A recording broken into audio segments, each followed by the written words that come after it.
not like we haven't seen massive accidents on the first lap in previous rounds then. But anyway, Ross, you tend to come out on top in amongst the chaos more often than not, hence why you're leading that Pro-Am Championship by 44 points. Jim, did you have any questions for Ross just before we let him go? I think we've got time for just one. No. I actually just want to say hello to him. I haven't done a race with Ross in a while. We've broadcasted a few in the past, so I'll just say it's good to be with you again, and good luck today. Hopefully, get to talk to you after the race. Yeah, Jimmy, it's great seeing you. It's both you and Ed, and of course you got Paul in the booth who's back there putting some cheeky comments in everyone's ear while they're trying to do their job. So again, perish the thought. He could be fussing at us too. Yeah, right. Well, we'll try and give you a good show. Quick note here: we do have some updates on the cars. The March actually got the biggest one, and you can kind of see it in their qualifying times. Typically, we're up at the front, but that's been adjusted to try and give us better overall race pace. So we'll see how that plays out. I'm not holding my breath necessarily, given what we've seen so far, but I guess we'll see if it works out in our favor. Hopefully so. There we go. So is that the only modification for this race? Only one for this one. Yeah. Now I do actually have the marches updated graphically. It didn't make it in for the update in time for the race, sadly. So it'll have to go to the next round, and I'll try and work on the IMCA. But I will say, kind of in the background, we have our historic testing for next year is going to our beta testers. So our full testing team development is concluded. So it's just going to be tweaking from now on.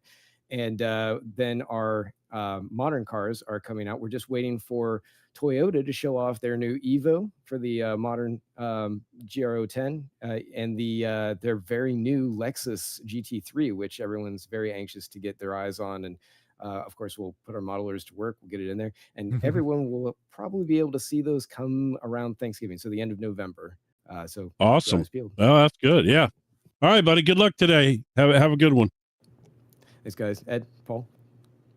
Yeah, thank you very much, Ross. And I echo exactly what Jim said. We wish you all the best, but as well, the rest of the, it's a good 20-car strong field at the very least, I think, that I saw from what I heard earlier. So it should be well populated in all three classes then. One thing I'd like to mention real quick before we get going here is, man, the amount of work that these guys put in developing and maintaining these cars. A lot of it goes, it's all behind the scenes, and a lot of people don't think about it, but they are constantly working, tweaking, and developing these cars for this league. I've continued to want to race in this league, and I just can't find the time with my schedule, but I've died to come race with them. I've got all their updates, and I get to mess with them a little bit on R Factor. I love it. So I'm just excited to be here, and I love the amount of work these guys put in. Oh, me too. And it's interesting you mentioned the Lexus GT3 in the modern series, because there's, of course, another well-known sim that recently introduced the Lexus as well. That's somewhat of a successor to R Factor 2 as well, with a similar development team. So it'll be interesting to see how their version compares. So, of course, obviously different level of resources and development there. But yeah, nonetheless, it's really, really exciting to see. Yeah. So is this a spot maybe we could talk about the penalties from last week? Is that something that we should probably cover now, I guess? We should probably address it at some point, because at least some of these drivers have shown up, haven't they? So let's just briefly cut across to it. So I think we got a couple of penalties from the last round at Motorsports. So we got Philippe Ducati has got is that a 15-place penalty, along with Alexander Schultz. Nicholas Kirsten has got a 75-second penalty, not 15-place penalty. Sorry. Was that? Hold on, I have to actually pull him back up. I had shut him down. Sorry. Yeah, so it's that's a stop and hold for 15 seconds. Stop and hold. I believe that's it. Yes. Yeah. I was trying to remember what SH stood for, but yeah, I didn't want to make something up, because it should be a stop and hold for 15 seconds, and then we got I'm trying to see the drivers that are here. So you can go ahead and read through them now, but yeah, that covers. Yeah, I think Ducati should be here somewhere, unless I can't believe find it. So. And no, not on there. Okay. let's go one by one. Is Schultz here? Alexander Schultz is Schultz here is today. here. Yes. He's 13th overall, near the back of the pro field. Nicholas Kirsten is not here. And Adrian Rice got a very big penalty. He got NQ for failing to serve after starting the race. Is he here? Plus the original stop and hold 100-second penalty. I don't see Adrian anyway, so that's one way of avoiding the penalty. That level of stop and hold, yeah, unfortunately, it's going to follow him around till he gets to serve it. So yeah, he didn't get to qualify, and he has to stop and hold for 100 seconds. That's a long one. It's interesting how avoidant a driver can become when their penalty gets bigger. The more they avoid it. Yes. All right. But anyway, we do have a comment in chat from Mr. Reese who says, excellent. I think that might have been in response to Ross's comments earlier about the challenge of driving some of these cars. That was interesting to hear the difference in the March and the Porsche, because we're seeing, I think what we're seeing so far is that the Lanciers have made up the first three positions on the grid in the pro class. Beninka, Herlock, and Oliver Day, who have been a lot of the front runners consistently throughout the season. It's been those three that usually find themselves fighting near the front. And I'll be interested to see if the likes of Ilko Busink, Timon Suvik, Magnus Dahlgren, and the Porsche 956s can do anything to stop them. And then let's not forget the likes of the Pro-Ams, Tony McCoff, and fighting with John Oyen and Ross Smith as well, with Tony McCoff desperately trying to beat Ross. He's had not the greatest of luck. I think back to Mugello, where McCoff engine literally turned into an oven and set itself on fire. And that basically limited his score in that particular race, to put it mildly. And then our AMs with Angelidis and Jerry Chen and Struhel, I think it was, all very, very close at the top of the points table there. And it's a case of you've got the likes of Angelidis, who's very, very quick, and then you've got Jerry Chen, who's incredibly consistent as well. So that's going to be a really, really fascinating battle. Great Scots Racing says, resist Adrian Rice, fight the power. They will never get you for that penalty. Yes, I guess it's like the gingerbread man. You can never catch him if he keeps running fast enough. It's good to see Great Scots Racing in the chat. We've raced against each other a few times in some other it's not Daniel Scott, Sims. No, it's actually Stacy Scott's. She races in this. I think in the modern series. I don't know if she does the vintage or not, but yep. So, but yeah, it's good to see her in chat. I've known her now for about a year, I guess, or something like that. Yeah, absolutely. One of many, many great drivers that we've seen in both the modern and historic series. So it's always good to see new drivers joining the field then. But anyway, shall we take a brief look at the starting grid before we get going then? Because it's going to be quite interesting to see how everyone lines up. As mentioned before, Lanciers in the first three positions, Beninka ahead of Daniel Herlock, his title rival, Oliver Day in third, and then Ilko Busink on the second row for the Retro Monsters 956 Porsche. Timon Suvik will start fifth ahead of Magnus Dahlgren in the third of our 956s.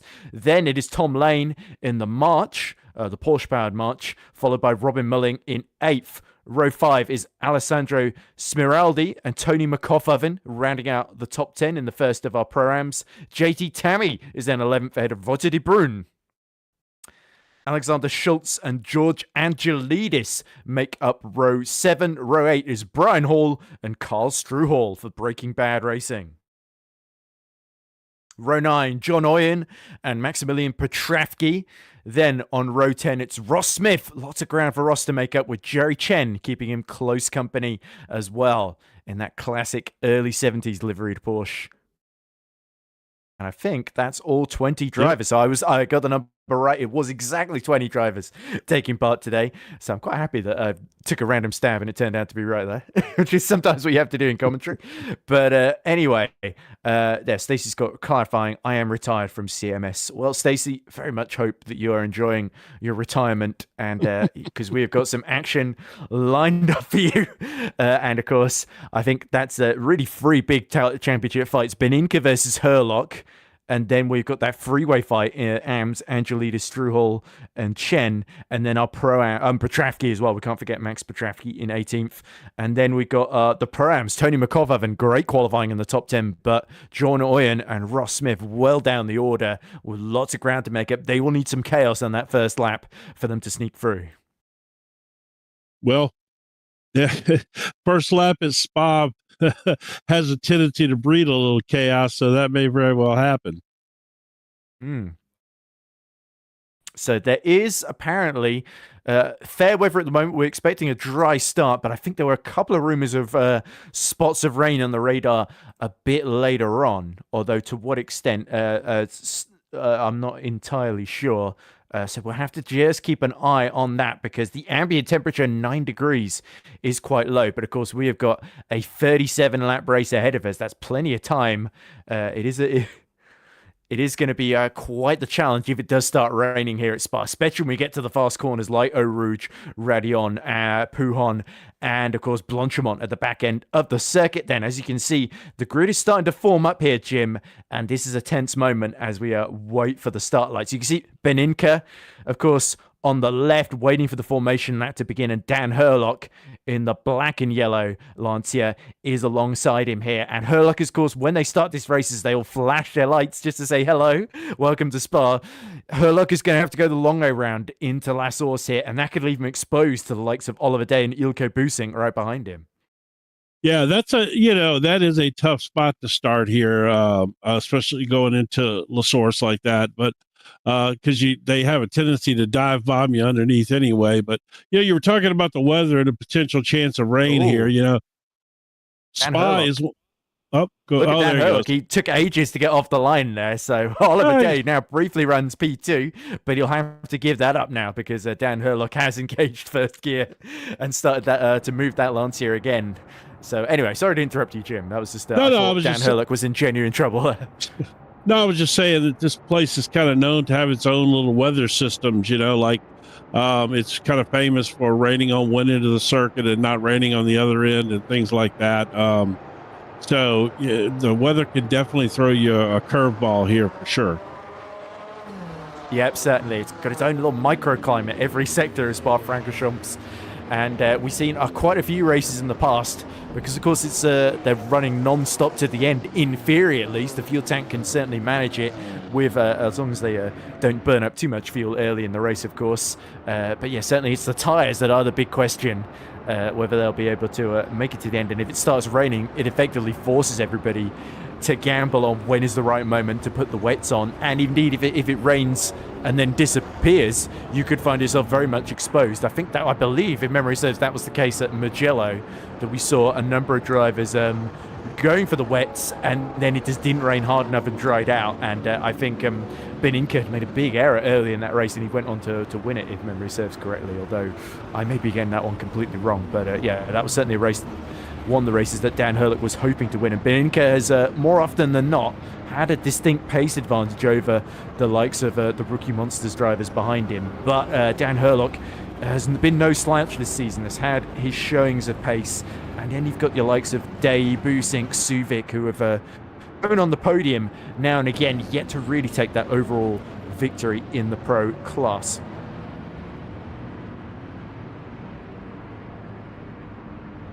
Yeah, and we're just being reminded now by Paul in broadcast direction of the great performance in qualifying by Tony McCovavan, and you can see in the yellow and blue 956 running in 10th in the mid-pack in the pros, essentially. So McCovavan has threatened to do this on a few occasions before, but this has definitely been a standout qualifying performance from him so far this season.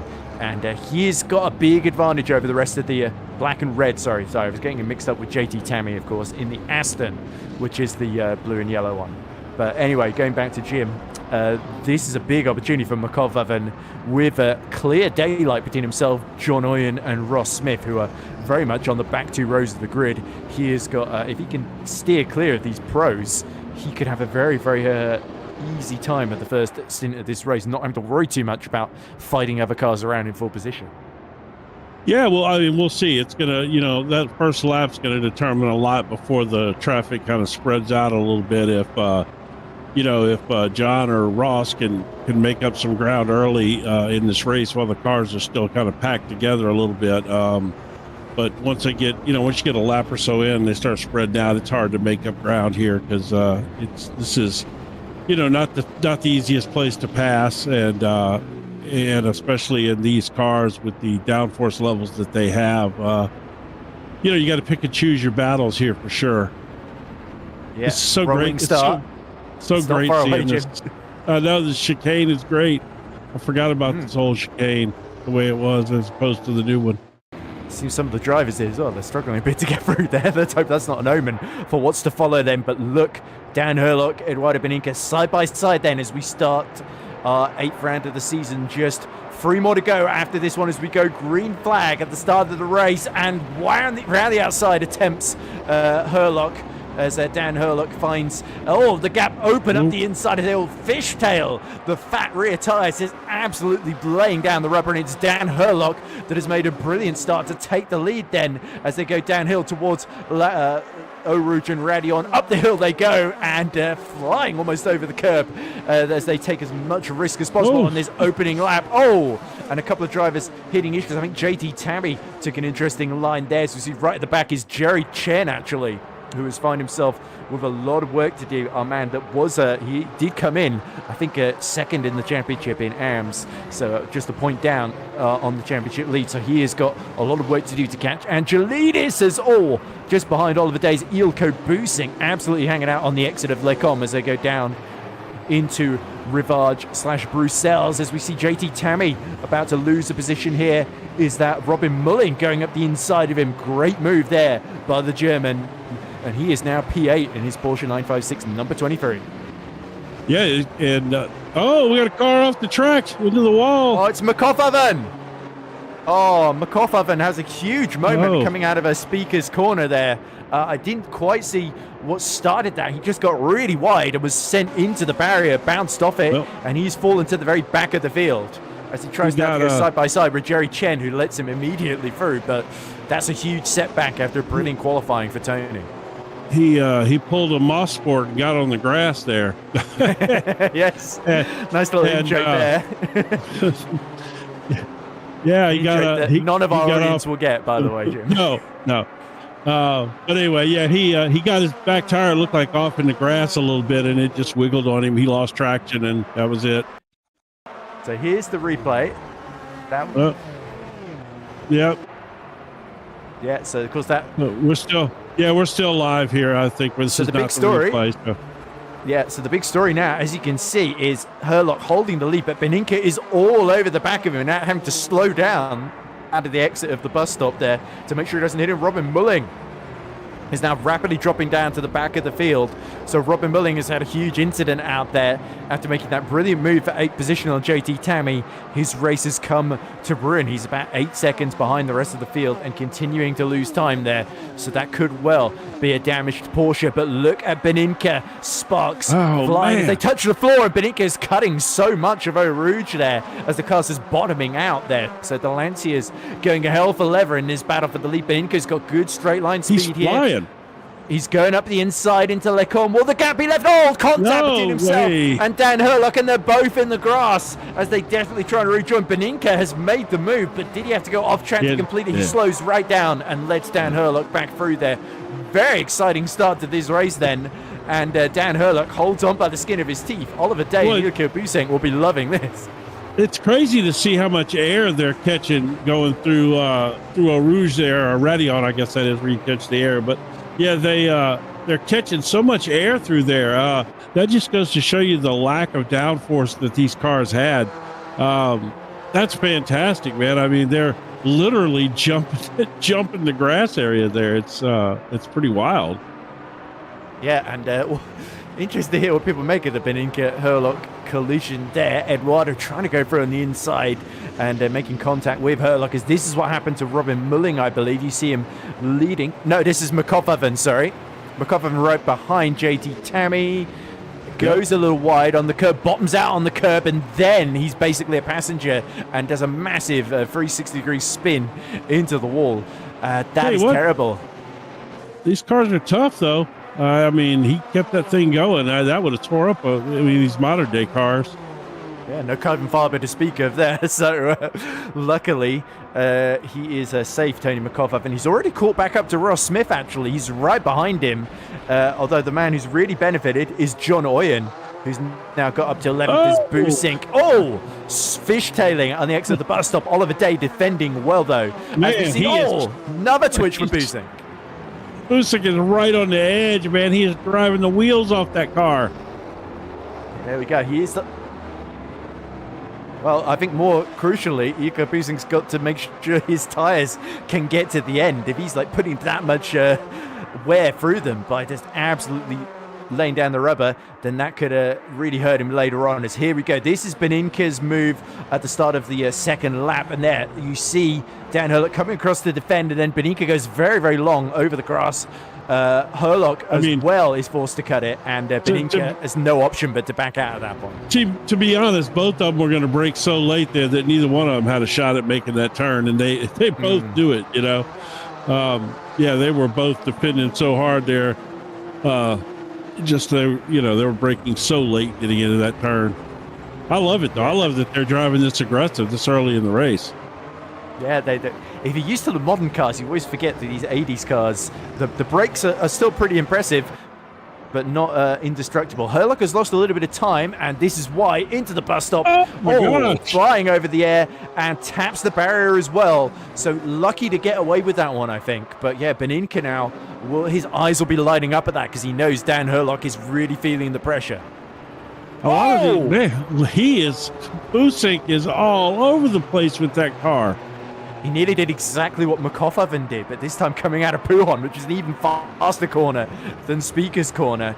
And yeah, Timon Suvik must be seeing Boosink weaving around all over the road and thinking, why can't I get past this guy when he's driving everywhere but in a straight line? Ah, man, he is. Oh, big damage for Tony McCoffin, and he's had another off, and this is into Fanier, I believe, the chicane. Yeah, so after really excelling in qualifying, McCoffin has made two big mistakes. I suspect he may have hit the curbs again, and everybody apart from Alexander Schultz is indeed in the race and may have to serve that penalty, which is why he's still behind McCoffin. Everyone else has gone ahead of him then. So McCoffin's day goes from bad to even worse as we cut back to that lead fight then. So we got Hurlock fending off Beninka, and then we got Boosink holding off a train of Oliver Day, Timon Suvik, Tom Lane not far behind, and then Magnus Dahlgren joining that fight as well, with JT Tammy a couple of seconds further back in 8th. So Jim, I think this is Walter de Bruyn in difficulty, a bit further down just out in the edges of the top 10. Is that through No Name? Yeah, that's through, what's Blanchimont. Oh, okay, yeah. Oh. So he's gone wide out of Blanchimont, straight into the barrier, and then just carried on as if nothing happened. Nothing to see here. These cars are tough, man. The drivers are pretty tough as well, I think. Well, some of the stuff this was a tough era to drive these cars in. They were brutal back then, and you could see the way they're reacting to the curbs. These things basically have no suspension. You know, the chassis is just like solid. Yeah, as we see Beninka starting to push to catch up to Hurlock. We have lost Tony McCoffin, sadly, though, from the race after his two big crashes there, with the second one seriously damaging the front end of the car. So this will illuminate, or shed some light at least, on the fate of poor Tony McCoffin. So he was fighting to catch up to Ross Smith. The back end is lost quite early on into Pujon, and then he's skating off into the gravel, and then it's while he's trying to rejoin, instead he just goes straight into the barrier. I think maybe he had sort of hit issues earlier. While we've been watching this, Ilko Boosink, I think, has crashed out of the race as well, or been disconnected potentially, because he is showing his DNF on the timing screen too. So that really means he is not in 4th place anymore. He is out of the picture altogether. So two drivers lost in quick succession, Jim. The attrition is starting to flow, and we're not even 6 laps in yet. Oh, whoa! Gonna go well. And Hurlock Oh, Herlock has blown the lead there, with the rear tyre just complaining as he locks up into the bus stop, and that has allowed Eduardo Benica back into the lead of the race that he started in. So Herlock, who fought so hard to hold on to that lead, has now lost it with one mistake there as we look at the back end of the circuit. There they are, just coming out of La Source now. But Herlock will be behind, will get a bit of slipstream down the Kemmel Straight. You know, you got to realize that these cars have got to be so tough to drive. We watch these guys drive modern cars, and we know how well they can drive. We've seen a lot of them drive the modern cars in this series. For these cars to be that out of control with these guys, they have to be really hard to drive. So this is what happened to poor Ilko Boosting, the Dutchman coming in. Oh, is it Pouhon again? Oh, just a little wide. And once he hits the curb, exactly like Tony McCoffin, and he is a passenger essentially, because there's no getting out of that gravel trap in one piece at that speed. So big hit, and it's cost him a load of places, load of time, and he's decided it's not worth continuing then. So Pouhon claims another victim, and Pouhon is another of those brilliant corners where it demands respect, a lot like Eau Rouge and Radion. If you get a little bit out of line, you can find yourself heading straight to the scene of the accident, in the words of 80s sports car driver Martin Brundle and 1988 World Sports Car Champion, in memory serves as well. He was indeed, yes. But yeah, Daniel Herlock finds himself in that difficult position, because now Beninka has been released. It's going to be difficult to see how Herlock can get back on terms with him unless he can dig deep and find something here. Well, I think that, you know, I'm sure Herlock, if depending on how the physics in this game work, if they, you know, if the tires got tortured there, you know, it may take him a little while to recover from that. But when they get new tires on the car, I think he's got the speed for a Bianca. I just, you know, we'll have to wait and see. But Herlock definitely got hard out of shape there, and like I said, if the tires get affected in this game by a move like that, that would have just tore those tires up. So, yeah. Interesting comments in chat, by the way, between Tony McCoffin and Becky Ely, who's joined us. So hello to Becky, a former VSWC historic driver as well. He's competing a couple rounds earlier this season, qualified very well as well.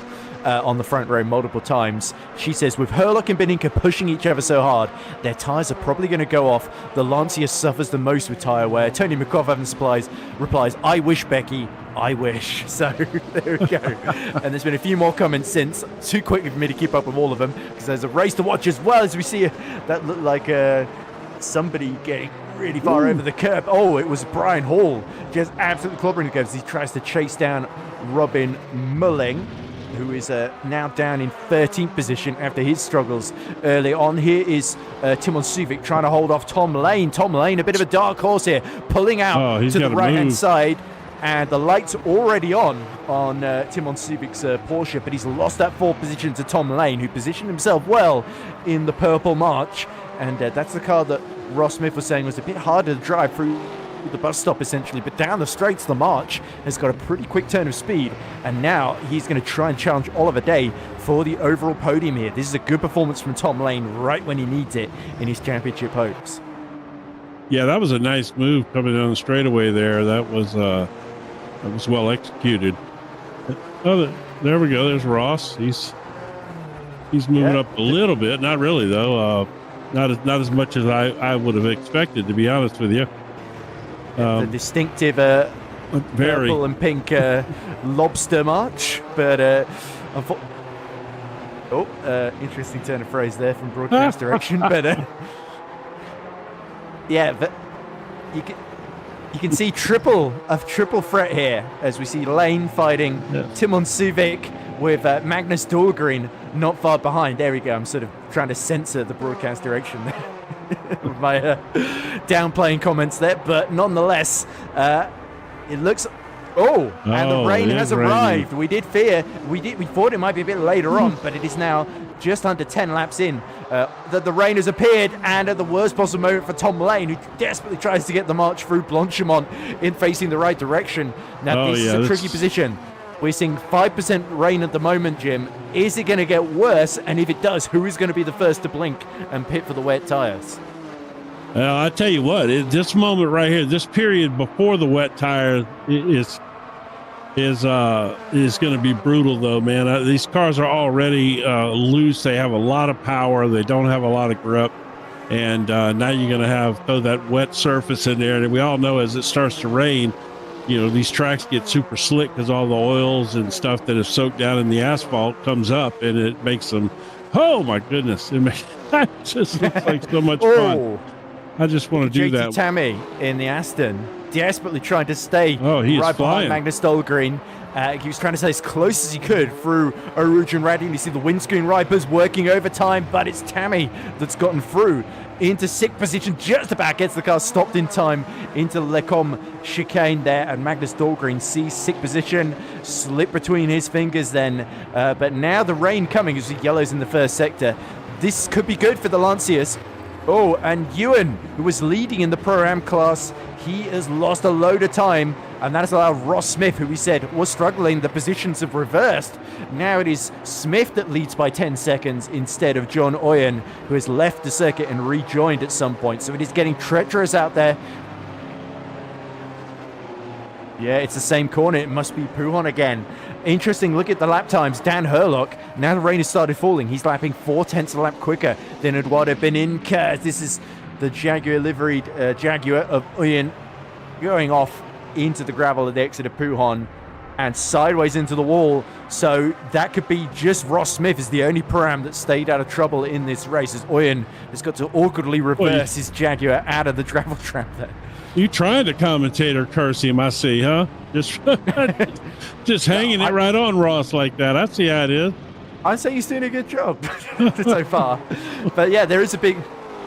Oh, dear. Oh, Herlock, my goodness. Who I did just say before then was doing quite well, has lost a little bit of time. The gap now back up to 8-9 tenths as we're seeing 5% wetness settle in. The rain's still at 5% at the moment. As we see more squirreling through the bus stop chicane.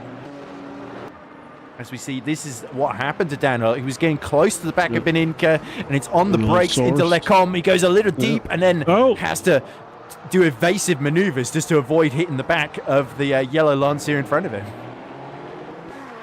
Yeah, that was, it's getting to that point right now where, a different skill set comes out. You may be fast in the drive, but you may not be quick in the rain. It's a completely different skill set. So we'll see how that plays out. Well, it's much more punishing as well when you make mistakes like that. And Herlock actually is close back to within 0.4 of Eduardo Beninca now. So yeah, Beninca, I think, is not quite as confident in these conditions. As we see a move, this is Dahlgren trying to hold off Alessandro Smeraldi. And I think as that Smeraldi just being fended off in the Gaggia liveried Porsche 956 then. So yeah, Dahlgren, who saw JT Tammy fly by him, is not keen to lose another position here, as we see now Oliver Day defending well from the march of Tom Lane here. So these two have crossed swords a couple of times this season. Dangerously far over the curb goes Tom Lane here, and you can see behind Timon Suvik has kept all of them pretty honest here. So we've got three different cars fighting for that final spot on the podium. Day in the Lancia, Lane in the March, and Timon Suvik in the Porsche. It's funny. These curbs here are like playing Russian roulette, man. I mean, you've got to take the curbs, to be fast. But at any point in time, they could just jump up and bite you. They're so violent. Oh, look at this. You can tell Oliver Day is taking this very, very cautiously in these conditions. And Tom Lane, I think, is a bit more confident. So too does Timon Suvik. But yeah, Tom Lane has hit the back. Lane has hit the back of Day a couple of times, and I think Suvik might be looking to take advantage here if Tom Lane isn't careful here. We've seen Lane making good progress so far, but now the real challenge is finding a way through here, and I wonder if he could pass Oliver Day, maybe Tom Lane might be able to cause a bit of problems for our leaders, as again, very, very, far over the curb goes Oliver Day, and Oliver Day decides to take flight there in the candy liveried Lancia. But no sweeties for that one, because just about landing back to earth with a thump. But the rain is really starting to get worse. You can see visually on screen we are going to get to the point where everybody's going to have to make up their minds whether they switch for the wet tires or try and stick it out from the dries for as long as possible. Smeraldi, I think, is coming in for the wets. Well, we'll see how that pays off. Well, I'm sure that his lap times will improve. We'll see if it's worth it and how long this rain lasts. Yeah, in a way, it's the low risk option, isn't it? Because our race leader has left the circuit at some point, and Dan Herlock is now right behind him, less than 0.3 of a second. Then, as we watch Oliver Day starting to stretch his legs ahead of Tom Lane on this particular lap there, and all the rear tires hanging out, and Oliver Day just about catches that one on the exit of Le Combe there as he goes downhill into Bruxelles. And look at the flames spitting out. There's a bit of bodywork, purple bodywork lying at the exit of Bruxelles there. Ross Smith has joined Smeraldi in the pits along with George Angelidis, as here's what happened to Beninka, and again just a bit too deep into Le Combe there, and he rejoins just in front of Herlock. Dan Herlock. And I believe Herlock has gotten through while we've been watching this. There we go. Oh, big off Oliver Day as well, and it's absolutely lethal conditions out there, and surely there's now going to be a rush into the pits. Has Alessandro Smeraldi called this perfectly then? So Herlock is he's back out front of us, so we'll see how this goes now. They are all my Beninka. God. Wow, he did incredibly well to hold on to that one, but you can tell, as you say, it's Russian roulette out there, and some are gambling a lot more than others then, as we see, I think Smeraldi is about to exit the pit lane here as we ride on board with our leaders. Do either of them come in? Jerry Chen hitting difficulties as he tries to keep up with Maximilian Petravki in the AM lead. The gap 17 seconds. There's Herlock very wide over the curbs, and neither of these two wants to be the first to pit here as they're going all over the place, and in comes Dan Herlock from the lead. Yeah, he did. He kind of set him up where he couldn't pit with him too. That was interesting. He had him on the outside, and then he kind of held him there. That was a little clever move right there. I like that. Yeah, and you can see behind Herlock, Lane is coming in, Suvik is coming in, Dahlgren too. Oh dear. So Ross Smith has gone out on the wet tyres and then immediately left the circuit somewhere. So that's not good. So into the fearsome Le Combe chicane again, isn't it? You have to get some heat into these tires. When you put rain tires on, they are stiff, and they don't have anywhere near them. Beninka's going off track again on the dries. So having to do this extra lap is going to cost him so much time compared to Dan Herlock, who has now left the pit lane and is now in fourth position. We're going to see. In theory, it should. Yeah, it should. Yeah, but of course, if it dries out now, Eduardo Beninka is going to look very, very clever, isn't he? We'll have to see what the weather decides to do. It's still not raining all that heavily, but we're getting to sort of 15% in terms of how damp the track is overall. As we see twin screens here, you see the leader on the wet. Oh, it's Dan Herlock again struggling to build temperature on the wet tyres. He has an off at Le Combe as well, so that's going to help Eduardo Beninka. But look at how much he's caught up to the back of is that De Bruyne ahead of him? Is that a lapped car, I think, of Angelidis? That's Angelidis then, who has been already lapped by our top three. Now Dan Herlock has got to find a way through, and he's being held up on the exit of Bruxelles, but they're just about to get the power down. He's struggling to get the power down with this thing, man. I mean, every time he does, just torching the tires up. Yeah, and Angelis is another driver on the wets as well. Yeah, so far, I'm not seeing a whole lot of advantage to the wet tires. They still seem to be all over the place out here. So Eduardo Beninka set a 1:17 in the middle sector there. Same for JT Tammy. Now it'll be interesting. Oh, as Angelidis is heading towards the wall at Vanier there. And we just cut away from that as we continue to see Herlock now being held up. That's De Bruyne. De Bruyne, he's just passed him at Stavelo there. And De Bruyne on the dries was a sitting duck there for Dan Herlock, who now goes back up to third. Yeah, it's got to be the way on the wets at the moment, because you are just hemorrhaging time on the dries, and Beninka knows it as well. Beninka pits from the lead of the race. That's surely going to hand it either to JT Tammy if he doesn't pit, or Dan Herlock. As Herlock, has a big moment at Blanchimont where he nearly is heading straight for the barrier there, but luckily he's just able to save it then. So Herlock needs to make up time while the going's good, because once Benika's on the wet, he may well still be a threat for the race win. Yep, Tammy pitted here as well, and so only people we have now that are out on dry tires are Walter De Bruin is still on dry tires. I think De Bruyn's pitting as well after just being overtaken. You can see in the background Tom Lane is now up to second, so he is actually undercut by going to the wets earlier than Beninka and gotten up to second by 4 seconds then. So Dan Herlock now leads by nearly 6 seconds over Tom Lane then. So Lane and Herlock have made the inspired call here. But of course, it was Smiroldi who was the very, very first to pit. He is down in 13th at the moment. He's not quite really gained too many places out of it, but it has prevented him losing time, which is really, when you think about it in the scheme of things, what you're trying to avoid is that, a JT Tabby cat-like reflex allow him to avoid Angelidis there, but Angelidis really struggling. That was awesome. Oh my gosh, what a save. It was nearly not very awesome for JT Tammy there, but luckily he holds on, but it has opened the door for Timon Suvic there in the Mi Racing Porsche 956 to try and man a move on the Aston here. So there we go. Suvic, having pitted a lap before, or 2 laps before maybe, has now got JT Tammy very much in his sights, and not far up the road ahead of him in 4th position is Magnus Dahlgren, who's about 7 seconds behind Beninka. So Beninka then has got to use his latent pace to try and get ahead of Tom Lane and then challenge for the race win here. At the moment, you've got to say, Dan Herlock looking pretty good here if he can keep building that lead to Tom Lane. Yeah, it's still a long way to go, though.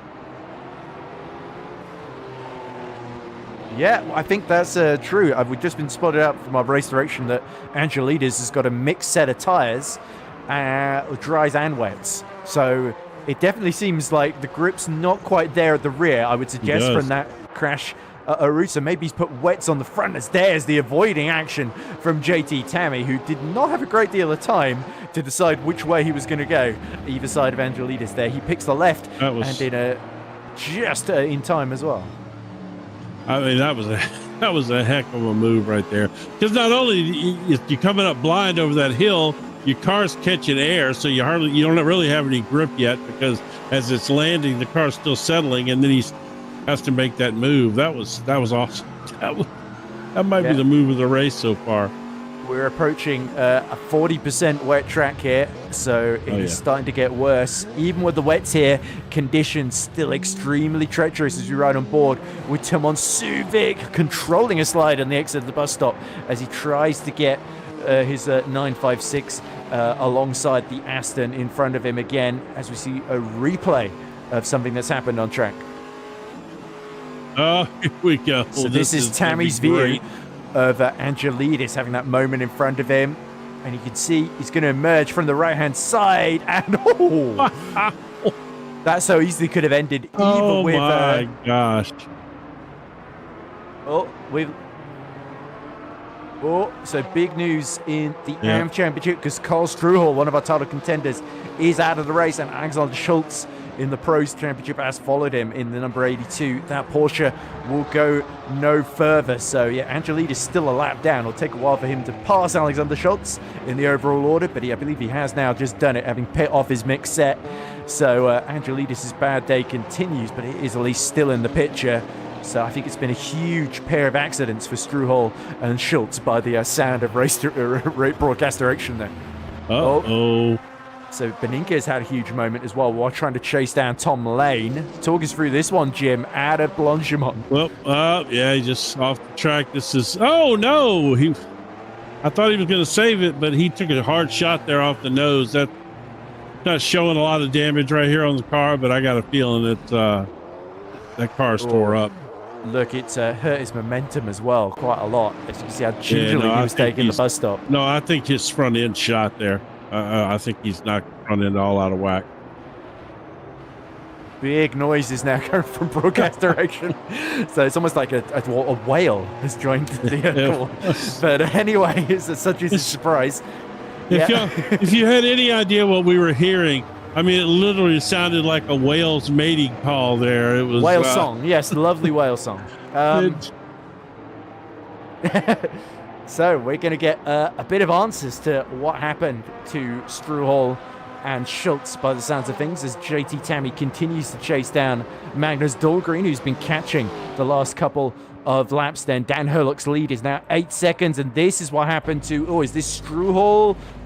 Oh man, that is a they huge... collided. And we got an upside down Porsche. Oh dear. So it looks like Alexander Schultz has come to a dead stop at the top of Radion, and Struhol, in avoiding him, has hit the wall and flipped over. So I guess he must have spun or something and was sitting there in the track as well. Yeah, not ideal for either party, I would suggest. Oh man, this should be Schultz's experience of that event. So he going over the curb. Yeah. He loses it before the curb. Yep. Big lick of flame as he downshifts, hits the wall. He's stationary. Oh my gosh, that was a huge hit. Yeah, Struhol first on the scene, and unfortunately, he does not have the cat-like or he tries to have the reflexes of JT Tammy, but luck was not on his side there as he ends up facing his head facing towards the ground, which is not ideal in a racing car. No. But yeah, that is both their days over, and only 16 cars left running of the 20 that started then, and the Spa is not taking any prisoners tonight, is it?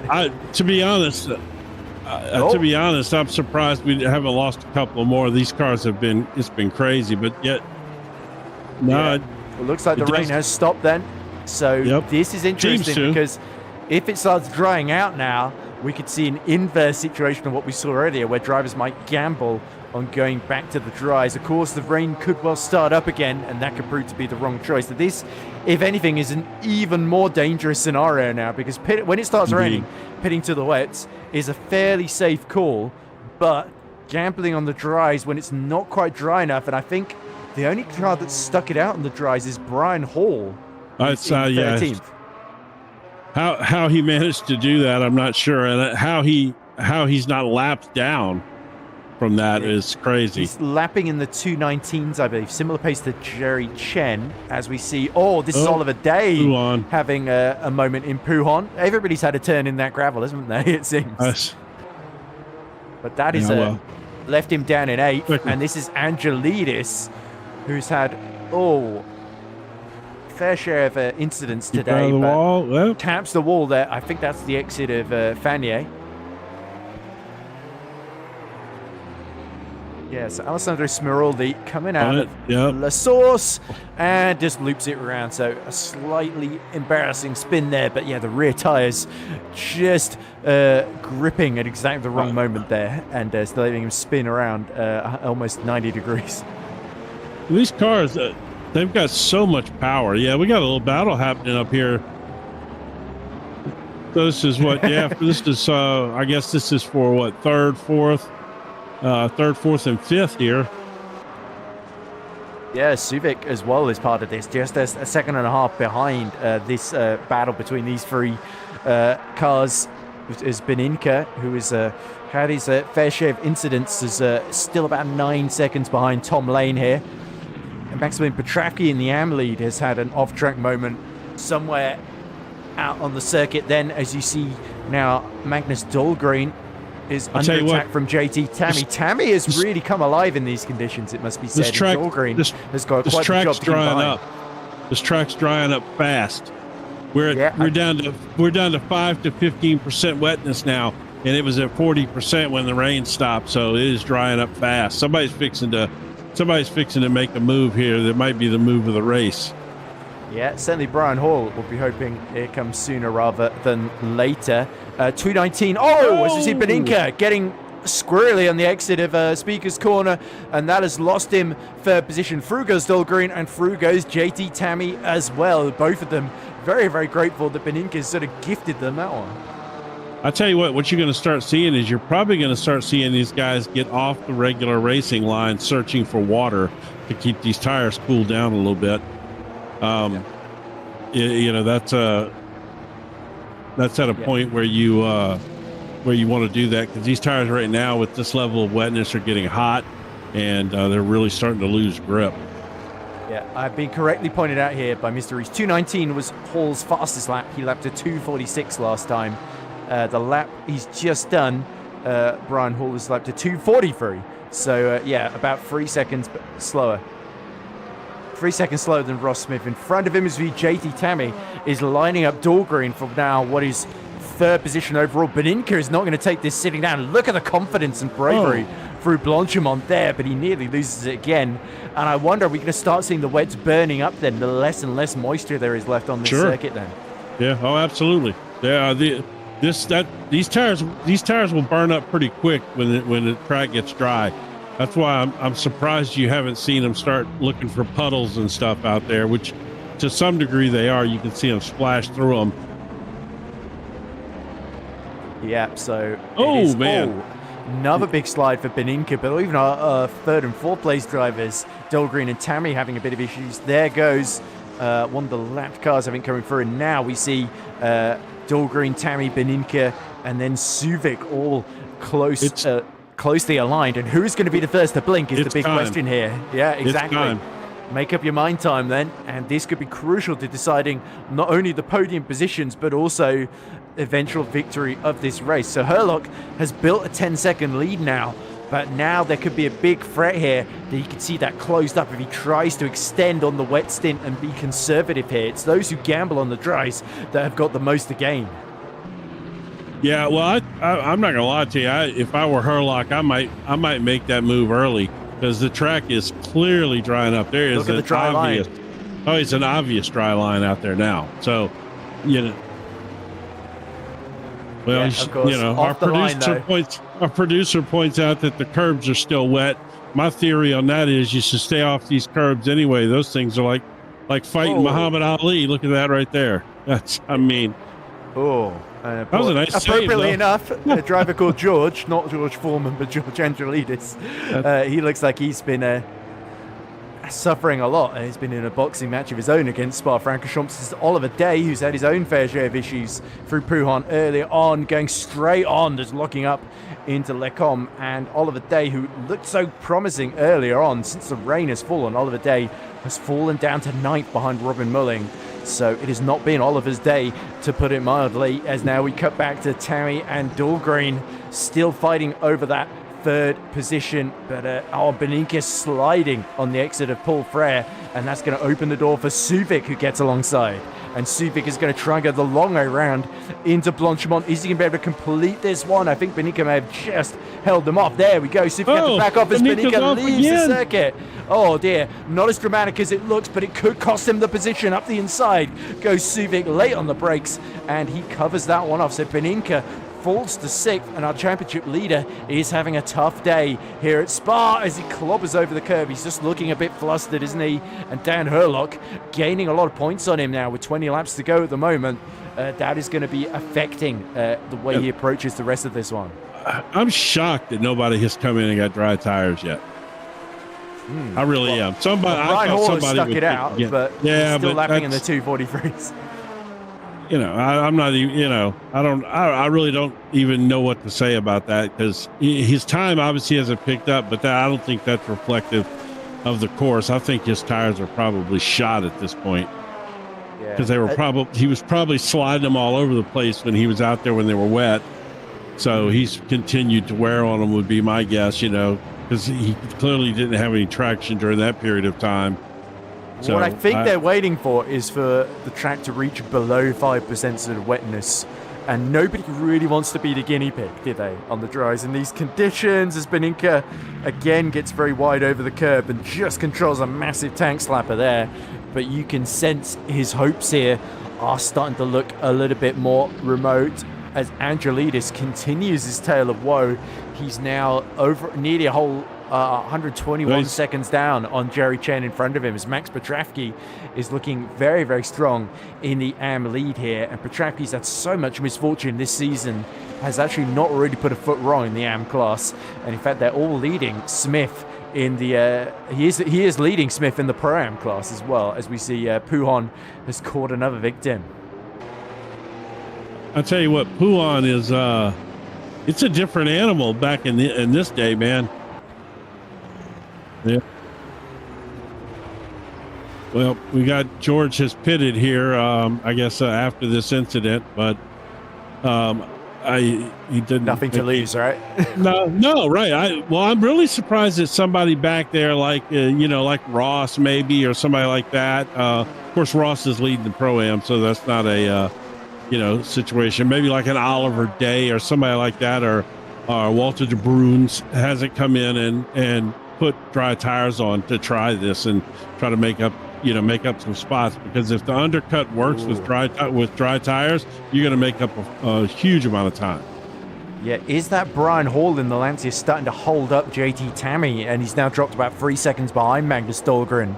So Magnus gets a bit of a reprieve here as Beninka is desperately trying to catch up to the drivers in front, but you do sense here he is hoping that he can, maybe his only chance now is to try a gamble on the dries. So yep.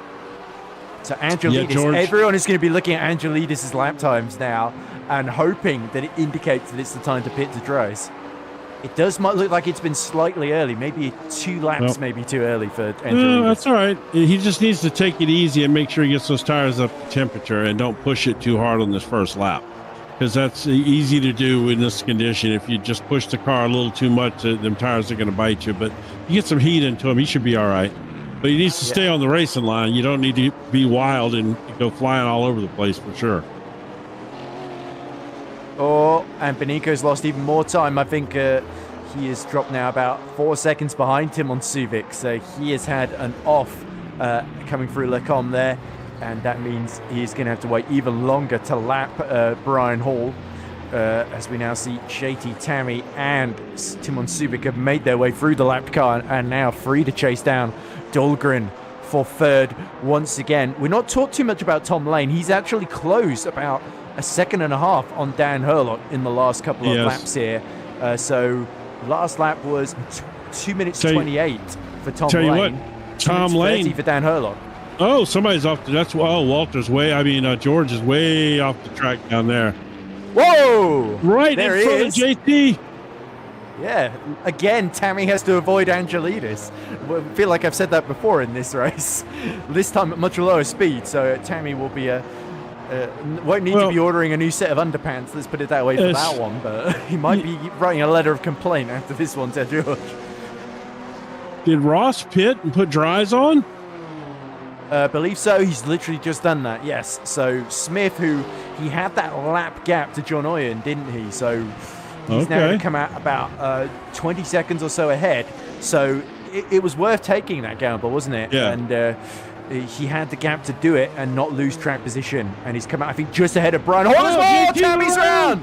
Oh, and right to the back goes Timon Suvic as Angelidis has to thread the needle. And Tammy goes onto the grass just to create some space there. But that's going to allow Beninka back into fifth there. But yeah, JT Tammy, from what I saw there, losing it on his own. Yeah, Beninka finally, somebody else making the mistake this time in front of me. Yeah. Herlick is just, he's out there just lapping at this point. He didn't have anyone pushing him. Yeah, I think this particular lap, Herlock seems to be first sector 2/10 slower. So Lane is consistently catching, but the gap fluctuating a little bit as they, I suspect, as they're coming up to traffic, because they're not far off the back of Jerry Chen, who's about 90 seconds behind Dan Herlock at the moment, I believe. Or 90 seconds behind, is definitely race leader gap. So there is Lane, who we talked about early on was a bit of a dark horse here, and he's keeping them very, very honest. The gap to Magnus Dahlgren has stayed pretty steady at about 8.6 seconds then. So I really think if there's a change, another sort of shift in the weather, and everybody suddenly starts shifting on, and Oliver Day, he has had enough of struggling out there. He's gambling on the dries as well, and he's our highest placed driver to do so. So Day will be really, really interesting. Angelidis, I think, has made too many mistakes to have particularly representative laps, but his last lap was 3 minutes 22 for Angelidis. I think we are at the crossover then. So, and that's what Oliver Day, Ross Smith have been responding to. Well, I think Day is going to be a good judge of what these tires are going to do, because you know, he's got some really fast lap times, you know, leading up to this. George wasn't going to be the you know, George has had so many struggles that he wasn't going to be the right barometer anyway to tell what these tires were going to do. But I'm telling you, if I'm Tom Lane, I'm pitting right now. I'm coming to get me some dry tires, and I'm going to try to undercut Herlock. If you tend to favor the brave, doesn't it? Well, if you follow the leader, you know, and let him pit first, and you come in with him or you wait, you're going to lose out more than likely. You know, you got to do something different. Yeah, so Dan Herlock pumps in a 227.9, but Tom Lane sets a 228.7, so about 0.7 slower there. No, 0.8 slower, I should say, than Tom Lane there. And yeah, that certainly is, it's almost a full second. I mean, it's definitely Herlock responding well. And Magnus Dahlgren, if anything, is the one starting to catch. He was about 0.4 quicker than Tom Lane that previous lap then. So definitely the Porsche and the Lancia working well, whereas the March starting to struggle at this point. Well, the Porsche, Timon Sluvak had a pretty good lap there. Yeah, Subic, of course. Now he's not got Tammy in front of him. He's another one that's been freed up here. Walter de Bruyn's last lap was the fastest out of everybody on that lap. Yeah, de Bruyn. We're not By talking a good bit. about him, but he's a March driver as well, like Tom Lane. Yeah. So it'll be interesting to see if he can keep that sort of pace up on the sort of quite worn wets at this point. They've been on them over 10 laps or so, and some of them will have wets in better conditions than others, and that's also going to dictate when they decide to dive into the pits. Oliver Day has set a 2-minute 33 as his sort of first representative lap, I believe. So he's about 5 seconds off the pace at the moment, but that could start to shift. That doesn't necessarily mean he's pit too early. No, not at all. He had to get his time. He had to get his tires warmed up first, you know. So this, when he finishes this next lap, that's going to give us a pretty decent idea of what's happening. Smeraldi ahead of him pits as well. Okay. There we go. That was his last wet lap. I apologize. So race direction is absolutely, broadcast direction, I should say, is absolutely correct on that one. That's why we have him there. He's keep you in line. Exactly. Yeah, I'm completely out of control. Clearly, since turning 30 a couple of days ago. Wow, anyway, man, you 30? Yeah. I got socked older than you. That's true. I mean, I've been running the Cub Scout pushcart team today. They won 2 heats actually in their district congratulations! Race. Yeah, it's amazing considering that's last year awesome. we didn't win any race at all apart from the leaders one. There we go. Ross Smith on his dries has had a bit of a misadventure somewhere. Jerry Chen is now coming into the pits as well. So Chen in the AM class is going to take the gamble. And to be fair, with the gap he's got to Petravsky, he's sort of in a situation where he's got to. Oliver Day's first sector on those dry tires after he completed that warm-up lap, fastest first sector of anyone on the track right now. That is a very encouraging sign for him, isn't it? Yeah. I mean, he's two to 3 tenths. Ross Smith has got a penalty here. So what's happened? He's right behind one of our AMs as he rejoins. Nice save. Oh. Desperately trying to keep on the dry line through bus stop in the lobster car. And I think I'm wondering who it that really car is a lobster car. I didn't realize it really was a lobster car. It really is a lobster car. That was Jerry Chen that he was just behind there as well. And we're being told that they glow in the dark, apparently. Okay, he was coming up Radio Renault Rouge that Ross Smith cut the track. So that's given him a penalty. And because he's pit for the dry tyres, that means potentially he might lose track position to John Oyen when he comes to serve that. And this is the replay. Yeah, that's very, very clear that he cut the inside there. Which he's not been the only one to do that, but he's done it once too often, I think. Oliver Day's second sector flying 108. There we go. How much quicker is he than some of his direct competition ahead of Max Petravsky? That's like 3 seconds quicker nearly than the car in front in that sector alone. And then sector 3, 38.7. Herlock, let's see. Tom Lane just posted a 109, so he's a second faster than Lane, 0.8 faster. He's over 2 seconds faster than Herlock.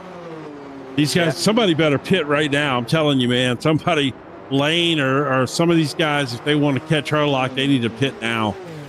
Yeah, so Oliver Day could well get in undercut range of some of these drivers into the 6th and 7th if they're not careful here, as we see Ross Smith continuing to try and build a gap to Oyen, 30 seconds behind him. Herlock is in. Dan Herlock is in as Ross Smith also comes in to serve that penalty. So surely it's just going to be a drive-through for Ross. And look at that. Tom Lane is in as well. So everybody, exactly as you said, responding to Oliver Day's lap time there. He said a 2:23.6, which was about 3 seconds lap faster than Lane and Herlock. Magnus Dahlgren in from third as well, but it looks like Suvik is carrying on. Yep, the problem was Herlock was the first one to pit. You know, if you were going to do something different to try to make up some time on him, you had to pit before him. So, you know, at this point, short of him making a mistake and going off track somewhere, you know, nobody's going to have the opportunity to jump him. Yeah, and Oliver Day was about 70 or so seconds off the lead, wasn't he, after making his stop? So as we see them all re-emerge, where's everybody filtered out? Dan Herlock is now second, about 9 seconds behind and closing on Suvik. Beninka is now third, but still on the wet, along with Walter De Bruyn. As you see, Tom Lane is right behind De Bruyn. Flying. So yeah, Lane is not going to be eager to stay here. He wants to make progress here to maximize this dry tire opportunity. Easy though. He's got those tires are cold, and his track is cold. Take it easy. Yeah, Robin Mulling as well, looking to pounce in weight and take advantage in case anything goes wrong ahead of him. Both him and De Bruyn on the wet tires though. But Max Petravsky from the AM lead. He decides to pit. Wasn't he? Oh, he's just pit onto dries, I think. So I think he's going to be one of our later drivers to do so. It should comfortably come out ahead of Jerry Chen, who he was a lap ahead of almost. And Timon Suvik now has lost about nearly 3 seconds on this lap alone to Dan Herlock. So those who've stayed on the wets have really lost out here. So where's this going to put Oliver Day? He's only about 15 seconds behind JT Tammy, who's also switched from the dries. But Day has got a good chance of getting past Robin Mulling at the very least, possibly De Bruyn as well, depending on how slow these wet tire runners are. I don't know if he's going to make up that much time. I would think that these other guys are going to pit this lap. You see everybody going to the dries, and you look at these lap times. If you've got an opportunity to look at them in car, or if you have somebody in your ear talking to you, they're going to be screaming pit, pit, pit. Or in this case, I guess it'd be box, box, box. Oh, and through goes Lane up the inside, and there was not much that De Bruyn could really do on the wets there as he concedes on the long run into Blanchimont there. Look at Mulling. He's in a sort of direct fight with De Bruyn here on that same strategy. Did they both dive in? We're going to find out in a few short moments' time because that's the old F1 pit entry. Suvik is in from the lead, so he has conceded that. And are we going to see De Bruyn come in? No, Mulling comes in, but De Bruyn stays out there. And I think De Bruyn may have made a costly mistake there, going 2 laps extra rather than just the 1. The only thing he can, at this point, hope for is that he catches some, that it starts to rain again or something. Because at this point, he's kind of committed to whatever strategy it is he's decided to do. Unless they think that. I'm not seeing any rain on the radar, so this is an interesting strategy for rookie lobsters. Let's see if this one works out for the blue lobster rather than Ross Smith in the pink one. Although Ross has come out the pits from his drive-through still quite a way ahead of John Oyen, so he's lost a bit of time, but he's still 32 seconds ahead. Yeah, and I was looking at his lap times. He's still not. I think he's to some degree taking it a little bit easy. I mean, he's not. He doesn't seem to be pushing that hard.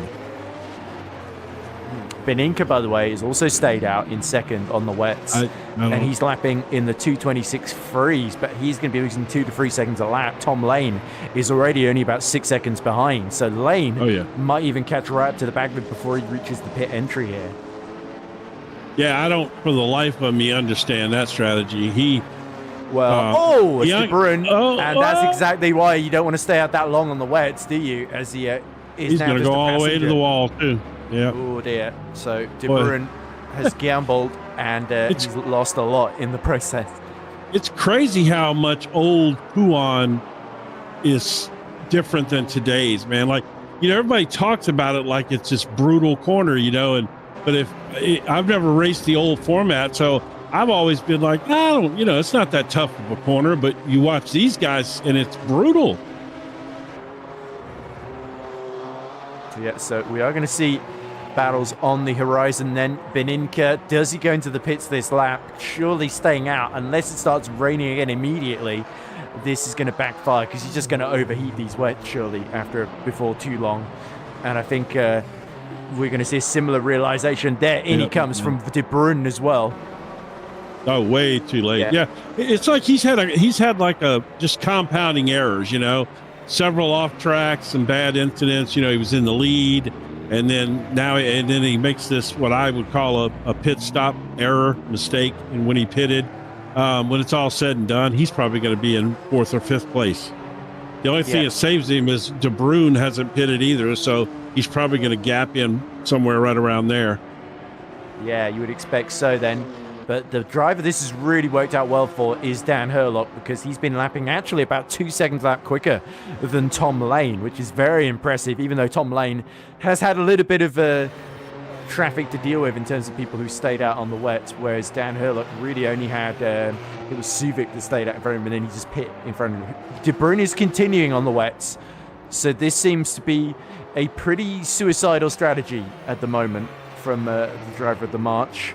And De Bruyn is just stubbornly refusing to get off the wet tyres, even though the conditions are starting to go away from him, and his lap times are getting worse and worse. He's making more and more trips through the gravel.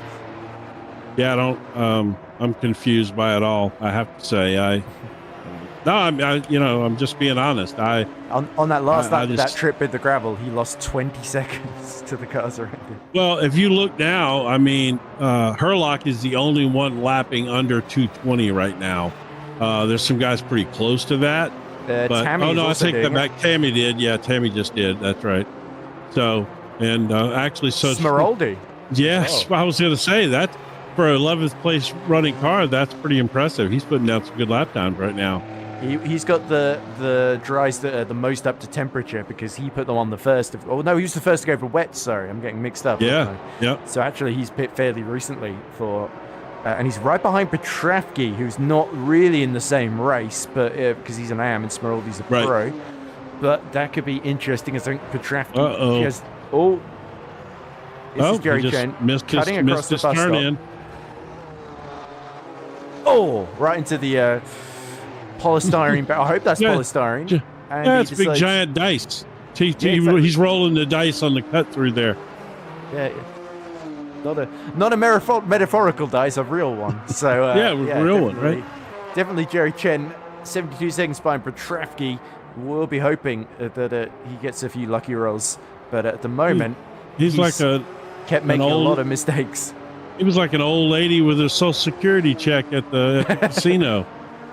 When you said this like an old lady, I was like, where's this going? But anyway, this is Max Petravki fighting away. Oh man, both Petravki of them spins, and that was that Smeraldi getting past him by cutting the track, but just avoiding him. Yeah, but I don't know he's still twitching around.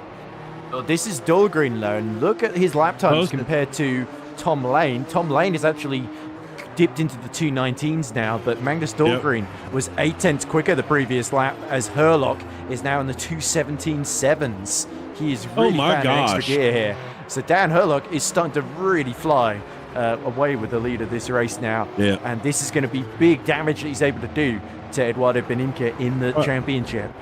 I'll tell you what, it's all went right for Herlock today, hasn't it? I mean, the incidents with people getting off the track in front of him, not saying he got handed anything, but, and then he pitted at the right time and put the dries on at the right time. I mean, the wets on at the right time.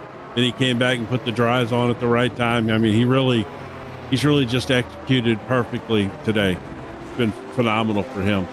Yeah, he's just not made that many mistakes. As we see, JT Tammy is going to breeze past Walter De Bruyn for 5th position into Bruhan. This is a difficult corner to make the move.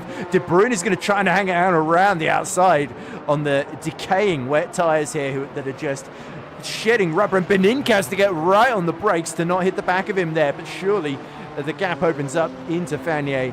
And Beninka through into 6th then as he continues to chase down JT Tammy, trying to limit the damage by getting back into 5th place here. So Beninka has also been upping his pace a little bit, but again, this is a consequence of being so late. And Petravki, and this is the Petravki we're used to seeing that has a great start to the race and then makes a load of mistakes. So this is unfortunate that it's time brutal, man. He's 75 seconds still in the lead, but yeah. Unfortunately, old habits die hard. As there we go, Beninka passes JT Tammy on the entrance into Blanchimont there to just distract from that comment that I just made. Wow, man. Eduardo Beninka. I just feel like I got kicked in the bollocks or something. That was brutal, man. Come on. That's okay. Max Petravki's an old friend, so you won't mind. Okay, all right. Well, as long as you know him. Them's fighting words if you don't know the guy. I mean, golly. Oh dear, so Brian Hall was the first to gamble on the dries when the track started drying up. He is out of the race, and that's a big shame for him.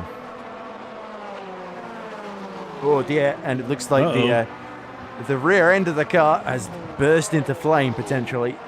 So that may be quite spectacular. You see the telltale puff of smoke coming out of Blanchimont, and it looks like the Lancia was pushed out a little bit too hard, and Brian Hall is just going to expire right in front of Tom Lane there before cutting off. Is he going to hit the polystyrene? No, he avoids it. There we go. It's just offline thanks to...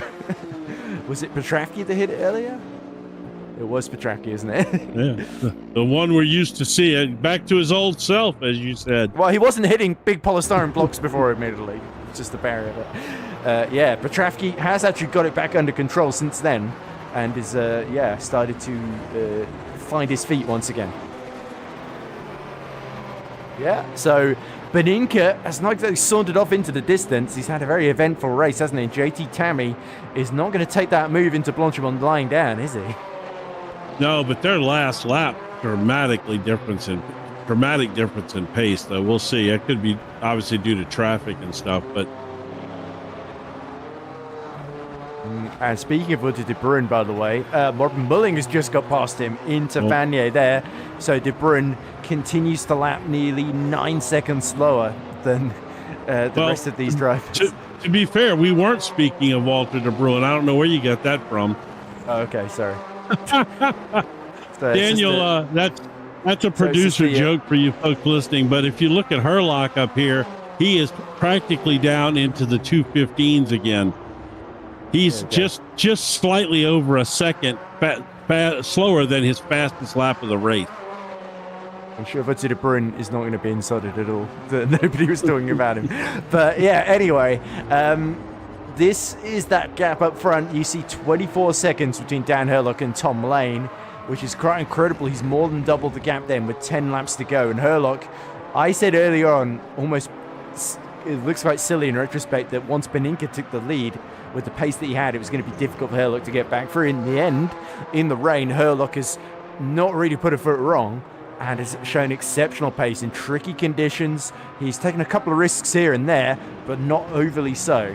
And it's really played to his benefit then. And Lane has kept the gap pretty stable to his credit, as Magnus Dahlgren had a pretty bad lap, 2 minutes 18 compared to Lane 2:16 last lap around. Well, I think Herlock just seems to be more comfortable in these conditions with these tires. He is a half a lap to a second a lap faster than anybody else out there on the track. So he's just more comfortable in this damp, we'll call it damp condition with these slick tires on. I mean, he seems to be more comfortable than anybody. And he just set the fastest, he's just set his fastest sector 2 of the, oh my goodness, that ain't good.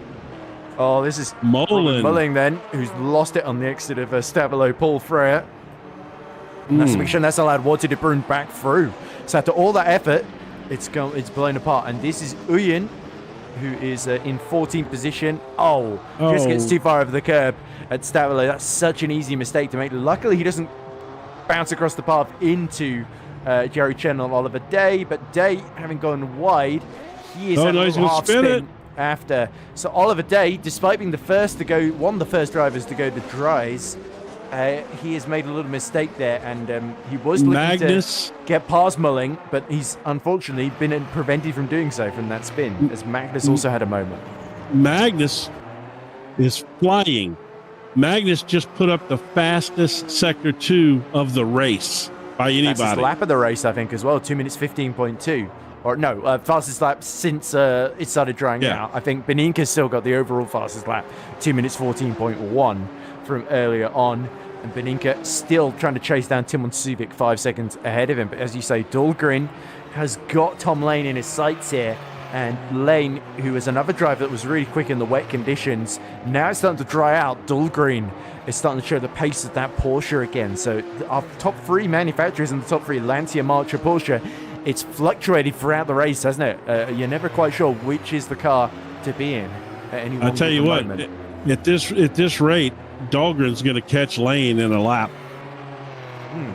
Daniel Hurley will be very thankful he's got the gap behind him that he does, because Dahlgren all of a sudden has emerged as quite the threat at this phase of the race, and it's only 9 laps to go as well, as we see a replay. So this is number 39 of 59 of Petravsky, sorry. Misread that one. Having a little half spin. You got something nice to say about him now? Come on. Did a good save there. Could have gone a lot worse. Still 98 seconds ahead of Jerry Chen, so definitely proving he's moved past some of the mistakes, not just early in the race, but early in the season as well, that have cost him a couple of points. And Eduardo Beninka, pushing very hard, is now above 5 seconds behind Timon Subic again, 6 seconds now. So Beninka continues to struggle out there. He's had so much drama in this race on this run to 5th, a race that promised so much early on. It's going to end, it seems, in disappointment for him. He's 56 seconds off Dan Herlog in the lead. We really would have hoped to be fighting with at this phase, as now we see Mulling has unsurprisingly instantly caught back up to De Bruyn on the wet tyres. We're fixing to have a battle here for second place. Dahlgren is he's about a half a second behind Lane now. Has Lane made a mistake in the second and final sectors there? He's just been a bit slower. Just slower, yeah. Dahlgren in the Me Racing Porsche is really starting to put the pressure on. Mulling goes through into P7. So he's made the move on Rutte De Bruyn again. I'm hoping this time he can hold on to it. Whoa, big gap open right up there, though. Dahlgren was quite conservative on the entry into Eau Rouge and Radion there. Yeah, indeed he was. And it's, a good bit of like a second slower through there. That was interesting. He's catching back up pretty quickly, though, but. Yeah, it could be that he's still worried a little bit about those curbs, because they caught out the unwary a number of times already in this race. And Dahlgren, indeed, with a podium very much in sight, second place right in front of him, doesn't want to stumble at this late phase of the race. Yeah, that's what I mean. He's looking at second place, but he is on the overall podium. Thank you very much, Paul, in broadcast direction. But yes, we should just turn Paul's mic on, because you're responding to him like he's commentating with us. Well, he seems to want to be part of the conversation. Well, that's his job. He's supposed to tell us what's going on. I know, but it's difficult for me as commentator to have an imaginary conversation as well as a real one with you, Jim. All right, okay. Not that you didn't grow up weird. See, I've been talking to myself since I was a young kid. I'm used to it. Oh, no, sorry. No, I'm doing the same thing now. This is other people on the other end. All right, Tom Lane then continues to fall behind Dan Hurlock. Nearly 30 seconds is the gap now. But the immediate threat from behind is Magnus Dahlgren, who you're riding on board with in the inset shot there. And Dahlgren in the Porsche 956, number 89, is seeking what would be one of his best results of the season here. This is a big opportunity for Dahlgren to get a runners-up spot overall, which he's not done too many times, I don't think. On this occasion, Tom Lane goes very deep, flies over the bus stop there. And that's going to really hurt his momentum here. Dahlgren is going to close right in, and surely he's going to be gearing up for a move down the Camel Straight now. Oh, yeah. He's in perfect position The question is, does he want to gamble with, Radion and Eau Rouge and Radion? That's going to be the question. Yeah, he clearly was conservative going through there last time around, so we'll see.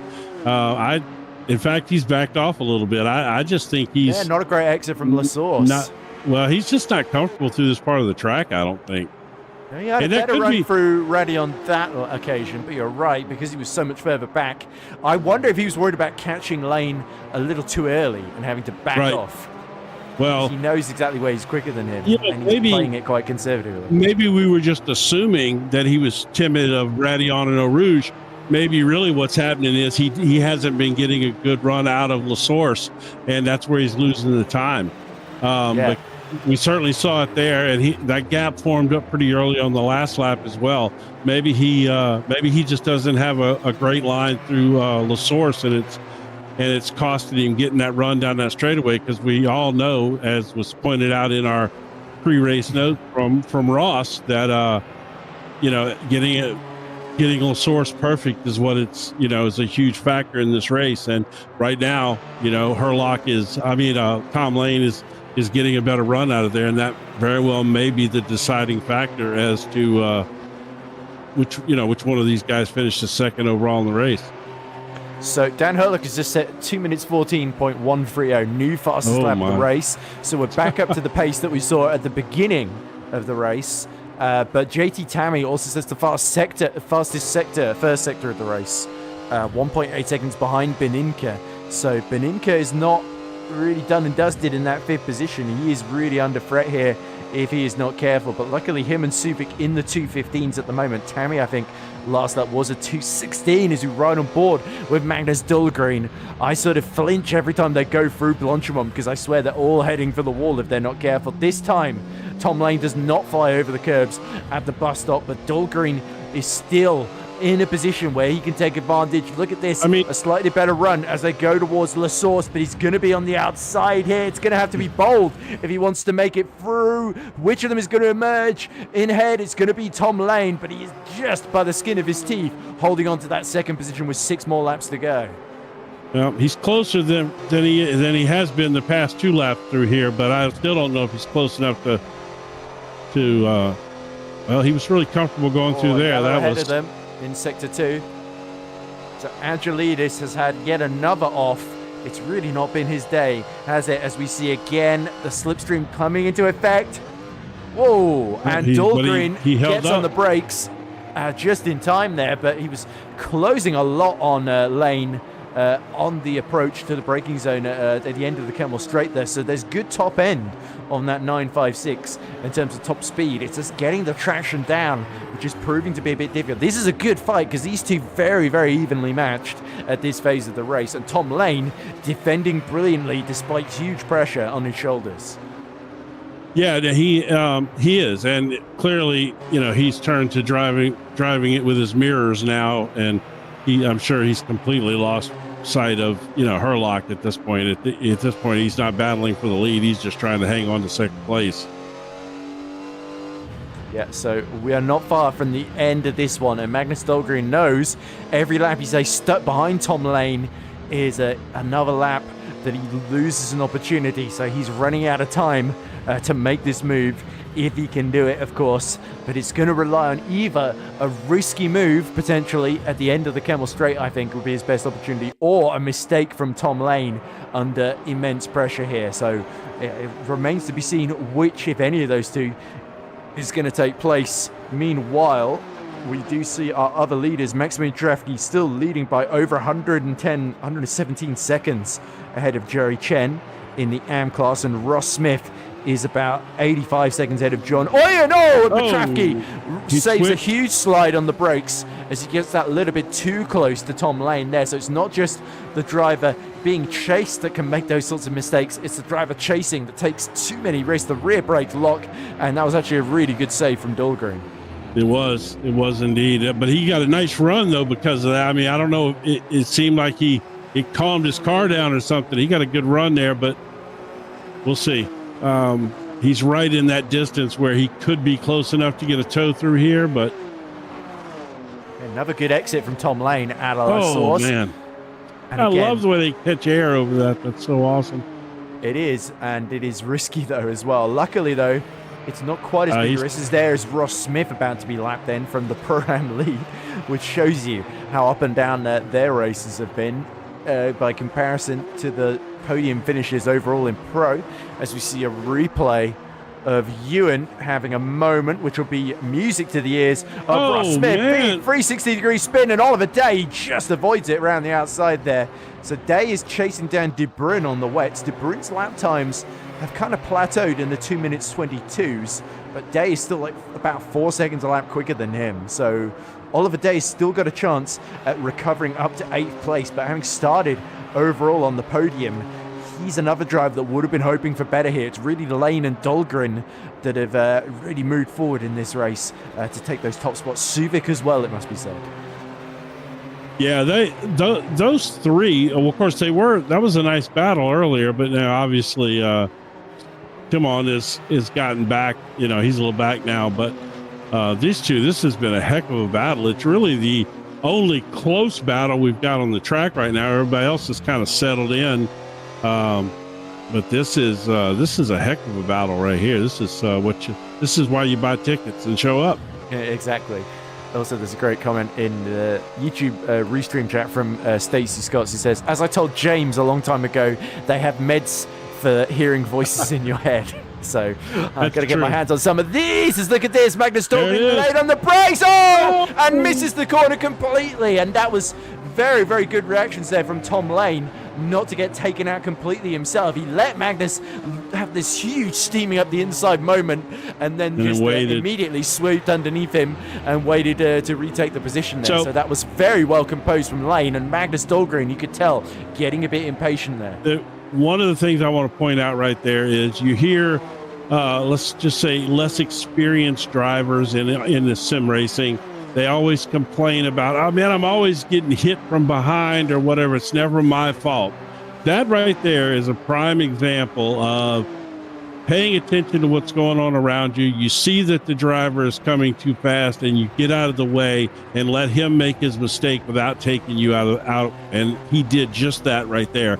And that is a good lesson to people who are always saying that, oh man, I'm always involved in somebody else's mess. Well, you got to be able to avoid other people's messes. And that was a prime example right there. Tom Lane did a fantastic job of seeing that coming. He certainly did, but also for Dahlgren, you've got to remember the track's still a little bit damp offline, and that would have made the move even trickier as well. So he sort of was in a position where he'd been stuck behind for quite a while. He had to try and make something happen, and unfortunately for him, did not pay out. As we see, Mulling has had another incident. I don't think it's cost him any positions, but yeah, he's just gone too long. Wide into Bruxelles. Such an easy corner to understeer into because it's such a long right-hander. Corner. And in these 1980 sports cars, it can be a bit of a hassle, as you say, Jim. I do, man. That's my worst corner on this track. I cannot get the car to rotate right there. It reminds me a little bit of, the Shanghai International Circuit, turn 1 and 2 there. It feels like it never ends. It's a sort of, that's a more extreme version of it, but yes, this is the 80s equivalent, as now we see the Lane Dahlgren battle is starting to catch up to Ross Smith again, and that's not ideal for Tom Lane, having that distraction in front of him. You need Ross Smith to get out of the way pronto. This is on board with him as he sees Dahlgren steaming up the inside, and it's like, nicely avoided that one. And it's just like, I'll just retake that second position. Thank you very much. And Tom Lane, it just looked very, very composed there, but you could tell there was a brief spike of nervousness when he saw that car steaming up the inside of him there. You also see Ross Smith there has moved out of the way for our second and third place drivers, but yeah, it looks like Oliver Day and Angelidis have both had another off-track excursion, and that will not help Oliver Day in his quest to catch Wouter de Bruyn, who inexplicably is going to run those wet tyres to the end and potentially hold on to 8th. That's Day hitting the back of Angelidis. So yeah, no wonder they lost both of them some time there. Angelidis has been, when he's not been spinning off track, he's been a little bit of a hinderer. When he nearly gets collected again. I can't help but feel a bit sorry for poor Angelidis, even more than Max Petrakis, who I've, despite leading the race by over a lap in the AM class, I've been a little clearly you don't critical feel of. sorry for him. We've already established that. Well, he has to deal with me commentating on him, so I mean that's punishment enough, surely. Well, yeah, it's good thing. I'd hate to be your good friend if that's the way you treat him. Ow, that hurt. Oh, he tore that one up too. That's more damage then for. That's not the number 52 of Ian. Yes, Ian. Yes, in the Jag. You just did tell me. Yes, Paul. Thanks, Paul. So, a bit redundant there. So here's Beninka, who's caught up to Suvic. So Suvic's last couple laps. Beninka's dipped back in the 2-minute 14s. Suvic is stuck in the 2:15s, which is still fairly quick, but not as quick as the pace that Beninka is capable of. So P4 could still be on. This is, as much as we criticize some of the mistakes that Beninka has made in this race, he has actually recovered excellently in this final phase since switching back to dry tires. He's cleared JT Tammy, and he's got Suvic very much at his mercy. Oh, look at our producer. Look at this, delivering gold right here. Both of the battles for second, third, and fourth and fifth. He's got them on screen together. This, you don't get any better than this right here, folks. Yeah, Herlock, by the way, started lap 35 of 37 then, so another 2 to go after this one. 3 laps to go then for our second place battle, and again squirming around into the Lasaur stage. You see Tom Lane took a while to sort of pick his apex there, and that, if anything, held up Magnus Dahlgren a little bit, and that is why Tom Lane keeps getting that crucial breathing space into the Camel Straight there. He's almost trying to back Dahlgren up here, and we see a similar thing going on there between Beninka and Suvic there, but Suvic, I'm not sure he's going to be able to hold up Beninka for long unless he can find something special here. Oh, he's got a good run. Whoa, up the inside. Man, he does have a great run right there. Oh, hang on to it. Oh, no, that's going to hit it. Oh, my, he saved that. Yeah, that Beninka right there. Giving the position back. So, wow. That looked to me like Suvic here goes Dahlgren into Oruge, and Dahlgren up the inside into Bruxelles. There's not quite going to be enough space there. Tom Lane sees that one off, knows he's only got to hold on for a few more laps there. So this battle is going to get, if anything, much more furious between the two of them. If any, it's not going to die down anytime soon. I think Dahlgren has got a few more tricks up his sleeve that he wants to try and throw at Tom Lane, but Lane is throwing the kitchen sink at holding on to that second place. Dahlgren is pressing him now. Yeah, I mean, really pressing him. You know, so this is going to get interesting. But Nika there, man, I tell you what, the fact that he saved that, oh my goodness, that is a hard spot to save when the car starts wiggling through there. It was very hard. It fell a bit after you, didn't it? Because Suvic backed off into Eau Rouge, and that allowed Beninka through. And then Beninka, having that massive slide, lets him back through almost unintentionally, as Suvic sort of had the slightly better exit. Well, I think that Suvic was smart enough to know that you don't want to go through there side by side, especially not in these cars. You know, it's hard to do that in these modern day cars that suck themselves to the ground like a suction cup, you know. These cars with no downforce, you definitely don't want to go through there side by side. This ain't going to be good. There we go. Yeah, Suvic quite slow. Yeah, just let him through pretty much. And then it's over the curb, and Inca loses it. Suvic right behind. Almost does the same thing in sympathy, and then you're going to see him breeze back through on the right-hand side. So it looks like second place has changed hands. Magnus Dahlgren is through, and I think Tom Lane must have made a mistake just going into the penultimate lap of the race while we were just watching that replay. And that is cruel luck for Tom Lane, but brilliant for Dahlgren. Cruel luck. That's cruel luck for our producer, too. As somebody who... No, it is. It's somebody who does production. It never fails. You cut away, and you get the big pass right as you cut away. It happens all the time. I feel for Paul there. I know exactly that feeling. Can't really predict that kind of thing. I mean, no, it could happen at any moment. So here we go. Lane is a little bit offline coming in, and then he's the one who has to cut across. Yep. Oh. So the braking point, as you say, missed there, Jim, and he has to take the sort of walk of shame across the runoff there and rejoin the circuit in third. So Tom Lane, after holding on for second for so long, his defense finally breaks. I did say it was going to come down potentially to a mistake, as there we see Oliver Day is finally ahead of Otto de Bruyn, and he's gotten back up to 8th position at long last. So de Bruyn, those wet tyres really crying enough in the 221s at the minute, while at this point, consistently in the 218s. Yeah, it was at this point, he's probably wore all the rubber off. Slick to mediate, as they say, right? Right. There we go. What's it in Bruyn? I'm amazed he held on to 8 for as long as he did, because he would not expect someone on wet tyres. He was just hoping that it would rain at some point. I think we can say with some confidence it's not going to. Is that Beninca's engine going in the background? Oh my God, no! It's smoking. Is it? Yeah, smoke billowing out the back. That's not wet weather. God, that's definitely the engine dying. Oh, dear. Oh my God. And this could completely change the course of the championship. What was looking like damage limitation for Beninca, he might not score very much at all at the end of this one. So there we go. Daniel Hurlock will be absolutely grinning ear to ear as he starts the final lap of the race. Nearly 40 seconds in the lead. He's about to lap De Bruyn and Day here if he keeps going at this pace. His best lap, 2 minutes 13.8, and he's going for the fastest lap again, fastest first sector of the race then. So Hurlock will be absolutely overjoyed. But Eduardo Beninca, DNF, you don't see that every day. And that is bad news for the championship leader. That potentially could hand it to Hurlock here. Ask our producer if there's any way that we could go back and watch it, maybe possibly see if he shifted incorrectly or something. I mean, I don't know the characteristics of the cars in this sim, but most sims you have to downshift at the wrong time or something to pop one of these engines like that. Yeah, wasn't it Brian Hall we saw doing the same thing earlier as well? So here we go on board. You can see the rev gauge at the bottom there. And is it going into Pruon that the trouble starts? Yeah, I think it's about here that it lets go, isn't it? Oh, you saw it jump to 9,000 RPMs right there. Yeah. And that's it. It's over. I would suggest either some sort of hardware failure or more likely, driver error. Downshifted. I think he downshifted there and did it a little too early. And it sent the RPMs up, because if you watch right before the noise cut out, you could see it jumped up to over 9,000 RPMs.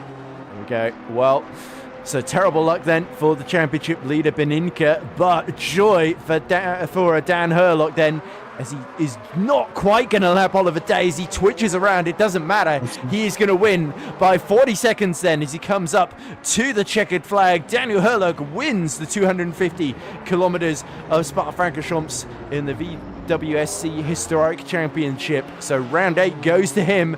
Magnus Dahlgren, after a late move past Tom Lane, who made that mistake into the bus stop, is going to take second position. So a brilliant drive from him, eclipsed only by that of Dan Hurlock, who has been absolutely exceptional today, I think it's fair to say, Jim. And Angelidis has finished in 15th and last position. De Bruyn is across the line. I think we're about to see Petravki finish, and Petravki wins, quite deservedly so, in the AM class after making the least mistakes of the 4 drivers that entered there. There is Petravki, who stops just after... You're still not giving him any credit. My goodness. Yeah, the least mistakes is still the best drive. You are tough. I know. You are tough. Remind me not to drive in a race you're commentate. Gee whiz. Oh, you should see how I commentate on my own drivers in my team. But anyway, let's not forget Ross Smith. Ross Smith has just crossed the line as well to win in the Pro-Ams. So Ross again making most of the right calls there to beat John Oyen. Despite getting that penalty, he really had the pace in hand to win that one. But yeah, the full plaudits have got to go to Dan Hurlock, Magnus Dahlgren, and Tom Lane. All of our podium finishers putting in superb performances. John Oyen is going to take second in the Pro-Am class. From the back row of the grid, he's going to finish 14th.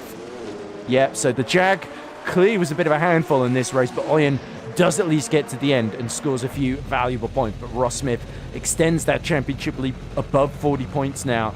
So it's difficult to see how Ross Smith can be beaten really at this phase with just 3 more races remaining. I'll tell you what, there may have been some incidents along the way, but given the conditions in this race today, Hurlock ran a perfect race. I mean, his strategy when he went to wets was perfect. When he went to dries, it was perfect. I mean, it was just incredibly well executed. fantastic. Yeah, difficult like you if you there, Jim, so I'm not going to.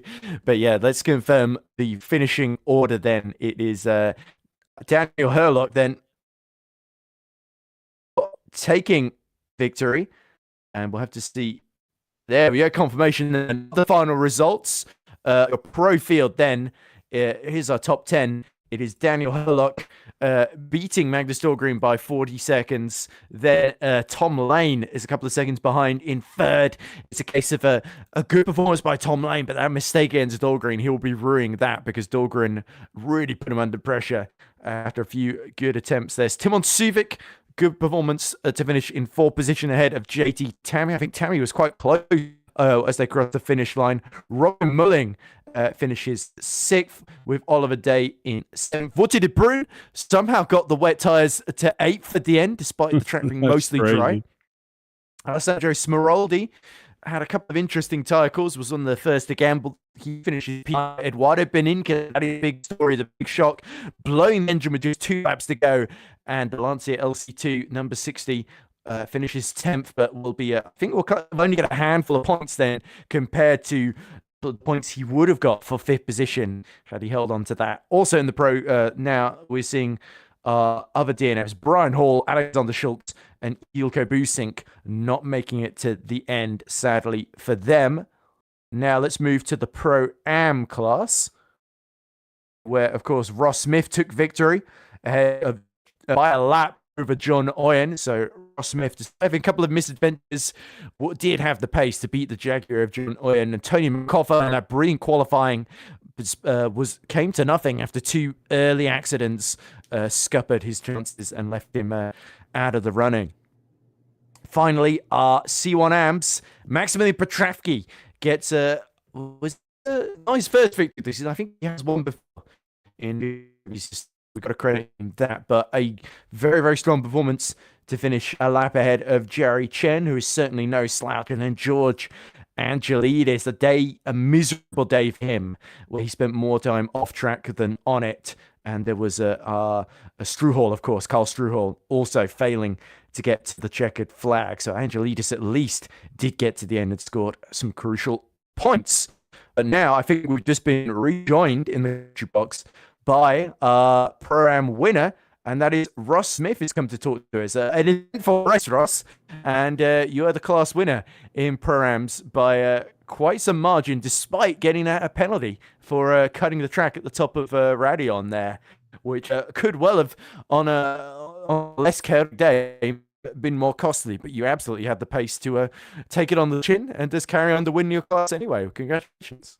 Oh, thank you. Yeah, it like I said, it mostly came down to attrition. I was talking with Tony as we were going through, and he obviously had his incident early on, and that pulled him close to me. And I didn't see if he had contact with Carl or not. I think he just ended up going off at the double left. But yeah, I mean, it was the points we needed. Looking at the times, I was fairly certain early on that it was going to be pretty much a no-show for us, just because the Jag and the Porsche were going to just totally outclass the March on the course. But the rain came, and so did victory. So we would have liked to be doing it, more on merit, but you got to get it to the end, right? All I can say is the pink lobster came. The pink lobster came through in the water. That's right. Yeah. Yeah, it did all right. I wish it. Obviously, that bus stop chicane, it struggles so badly with curbs. Like I said, it feels like trying everybody to struggle with curb today. Those curbs out there were killing that field today. That was brutal. Yeah, but it was fun. We had some rain come in and mix things up, so it made for some interesting racing, and yeah, just got there first, I guess. Rain helped or hindered you in that car in the March? Yeah, it's it's an interesting car. I'm hoping that some of the changes that are coming will help it out a little bit, just with a couple things to make it a little more stable, so we can be more confident. Obviously, Tom Lane has figured something out with it because he's just on fire going through. But yeah, it feels good. I'll let you guys talk with the rest of the winners. I won't hold you up, and I'm gonna go get some food and relax. Yeah, good job Absolutely. today, Well man. deserved, Russ. Thank you. Congratulations on extending that championship lead yet further, above 40 points now, I believe, if I'm not mistaken. So congratulations, Russ, and thanks for talking to us. Thanks. Take care, guys. All right. I think next up, we should try and drag in our overall winner in pro, which is Daniel Herlock. I'm sure he'll have some interesting things to say about that after incredibly strong performance. 40 seconds to the good. And he joins us now. There's Daniel Herlock from the Rookie Monsters team. That was an incredible performance. It was a great fight early on with Eduardo Beninca. Beninca got through, and then the rain came at exactly the moment for you. And him staying out those laps dropped Eduardo to get into the pack, and you were able to just build a huge lead over Tom Lamb. And then you just didn't really look for trouble behind. It was a peerless drive, he said. Can Dan hear us? It's your mic's in pretty bad shape right now, man. Your internet sounds like it's cutting out pretty bad. Daniel, did you hear his question at all, or? I got bits of it, but well, not lots. I think he was just basically talking about your battle early on with Benica, and you two were back and forth there early on in the race, and then once the rains came, and and then it kind of turned into during the rain, you pulled away from everybody, and then obviously there at the last part of the race. I didn't hear all of what he said either, but I get from my summary. I would love to hear about your battle early, because it looked like he had you covered early on there a little bit. You were biding your time, obviously, but you two were pretty equally matched when it was dry early on. Yeah, early on it was a bit of a cheeky undercut into turn one early on to get the lead, but then he obviously got me back. I had trouble with rear brake locking early on in the race, so there was a few errors there.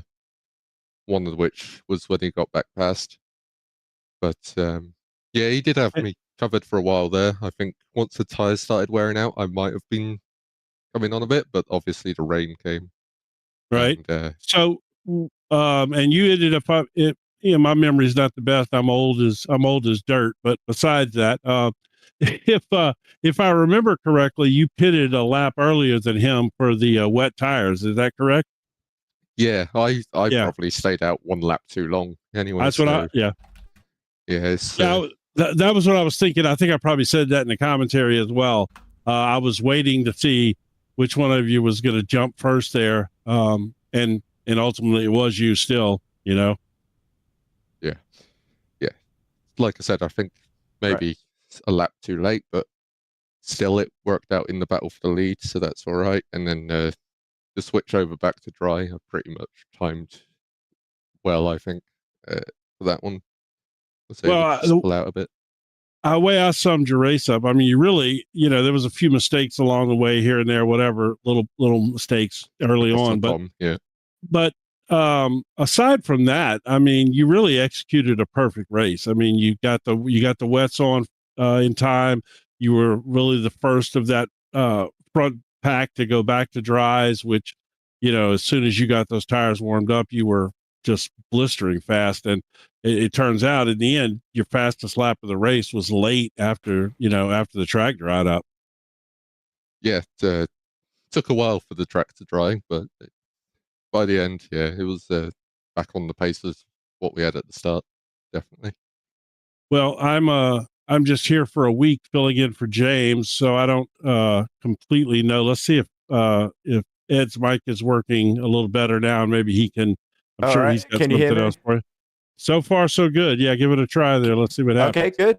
All right, fine. Sorry about that. I had no idea what was happening there. It was fine the whole race, and then right at the end, it decides to or go robotic or whatever. I don't know what you guys are hearing. It's fine on mine. I can hear you all fine. But anyway, Daniel, can you hear me? Yeah, good. Yeah. Okay, questions. So Daniel, obviously, as Jim was saying, great performance, difficult conditions. despite the early fight with Beninka that didn't quite go your way. You really took the race by the bull of its horns, so to speak. Does that make sense as an expression? I don't know. You took the race by the scruff of its neck. There we go. Let's go with that. and really, you've closed a lot on Eduardo Beninka in the championship, not least because Eduardo had I think he might have gone to reverse gear on the penultimate lap of the engine. Is that why? So he's probably classified 10th, we think. Either way, the engine went kaput. So he's out of. He wasn't really in the picture in the end. So in terms of big picture in the chip, this big swing for you and 3 races to go, you've got to fancy your chances of putting up a big fight here. Yeah, I was quite surprised when I saw him DNF. I guess if he did, I was wondering if he maybe turned up his engine a bit too early or something. But if he went into reverse gear, then that might have been a technical failure or something. But yeah, it's sort of put me back in terms of since I missed Monza, him DNF, and now sort of put me back on equal footing almost. We'll see. I think there's a few tricky tracks coming up still, so not all done yet, definitely. No, not by any stretch of the imagination. I think is it Brands Hatch next, if memory serves. It's definitely the end of the calendar. That's Might for sure. well be. Yeah, there might be a graphic on stream, but because my internet is destroying itself at the moment, I'm not going to risk it. Is there a seat? My memory was completely correct. I don't know any whatsoever. Right. Thank you, Annie, for coming to us. And hopefully we will get to talk to you again later this season if there are any more victories coming your way, especially more performances like that. I think there's every chance it could happen. Yeah. Cheers. Thank you, guys. Sorry if I dropped out very quickly there. Now, I think we've got one more driver who waits to talk to us. It's the one, the only.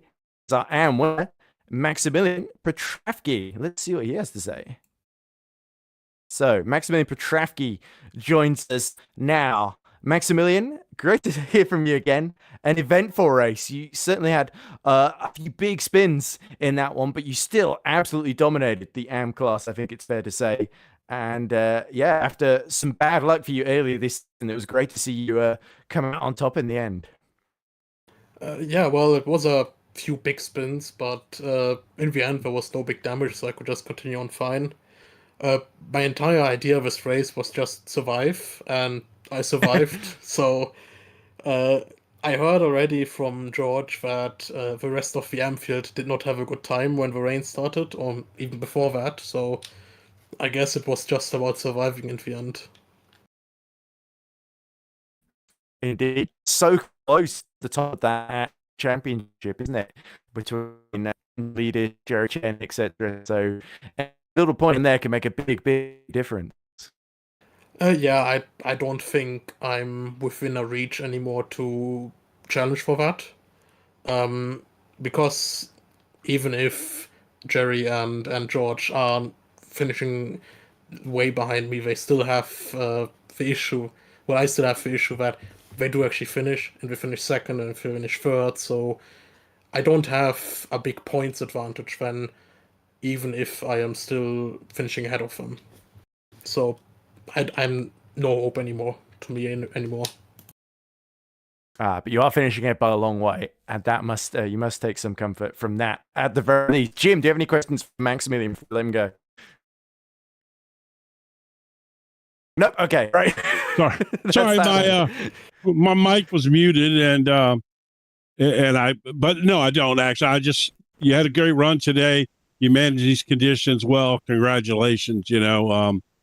Like you said, your championship hopes may be over, but that certainly doesn't mean you can't turn up and win some of these next few races. Obviously, Yeah, after the rain, the car just basically came alive, and the thing went 2-3 seconds faster than the laps beforehand. And I don't know where that came from, but the car just went,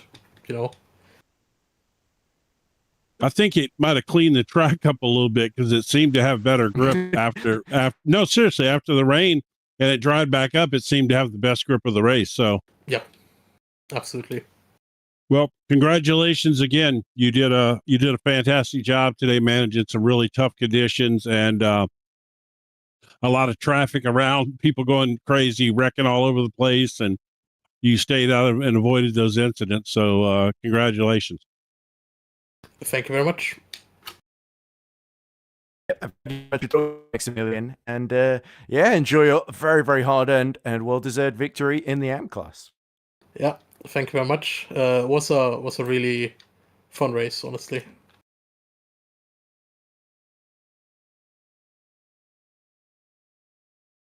Well, we might have lost Ed there. that might have been the end of his microphone. Yeah, But he's been again, breaking up pretty badly. Yeah. So again, thank you, buddy. We appreciate it, and we'll talk. Hopefully, we get to talk to you next time. Yeah, have a good one. All right, you too. Yep.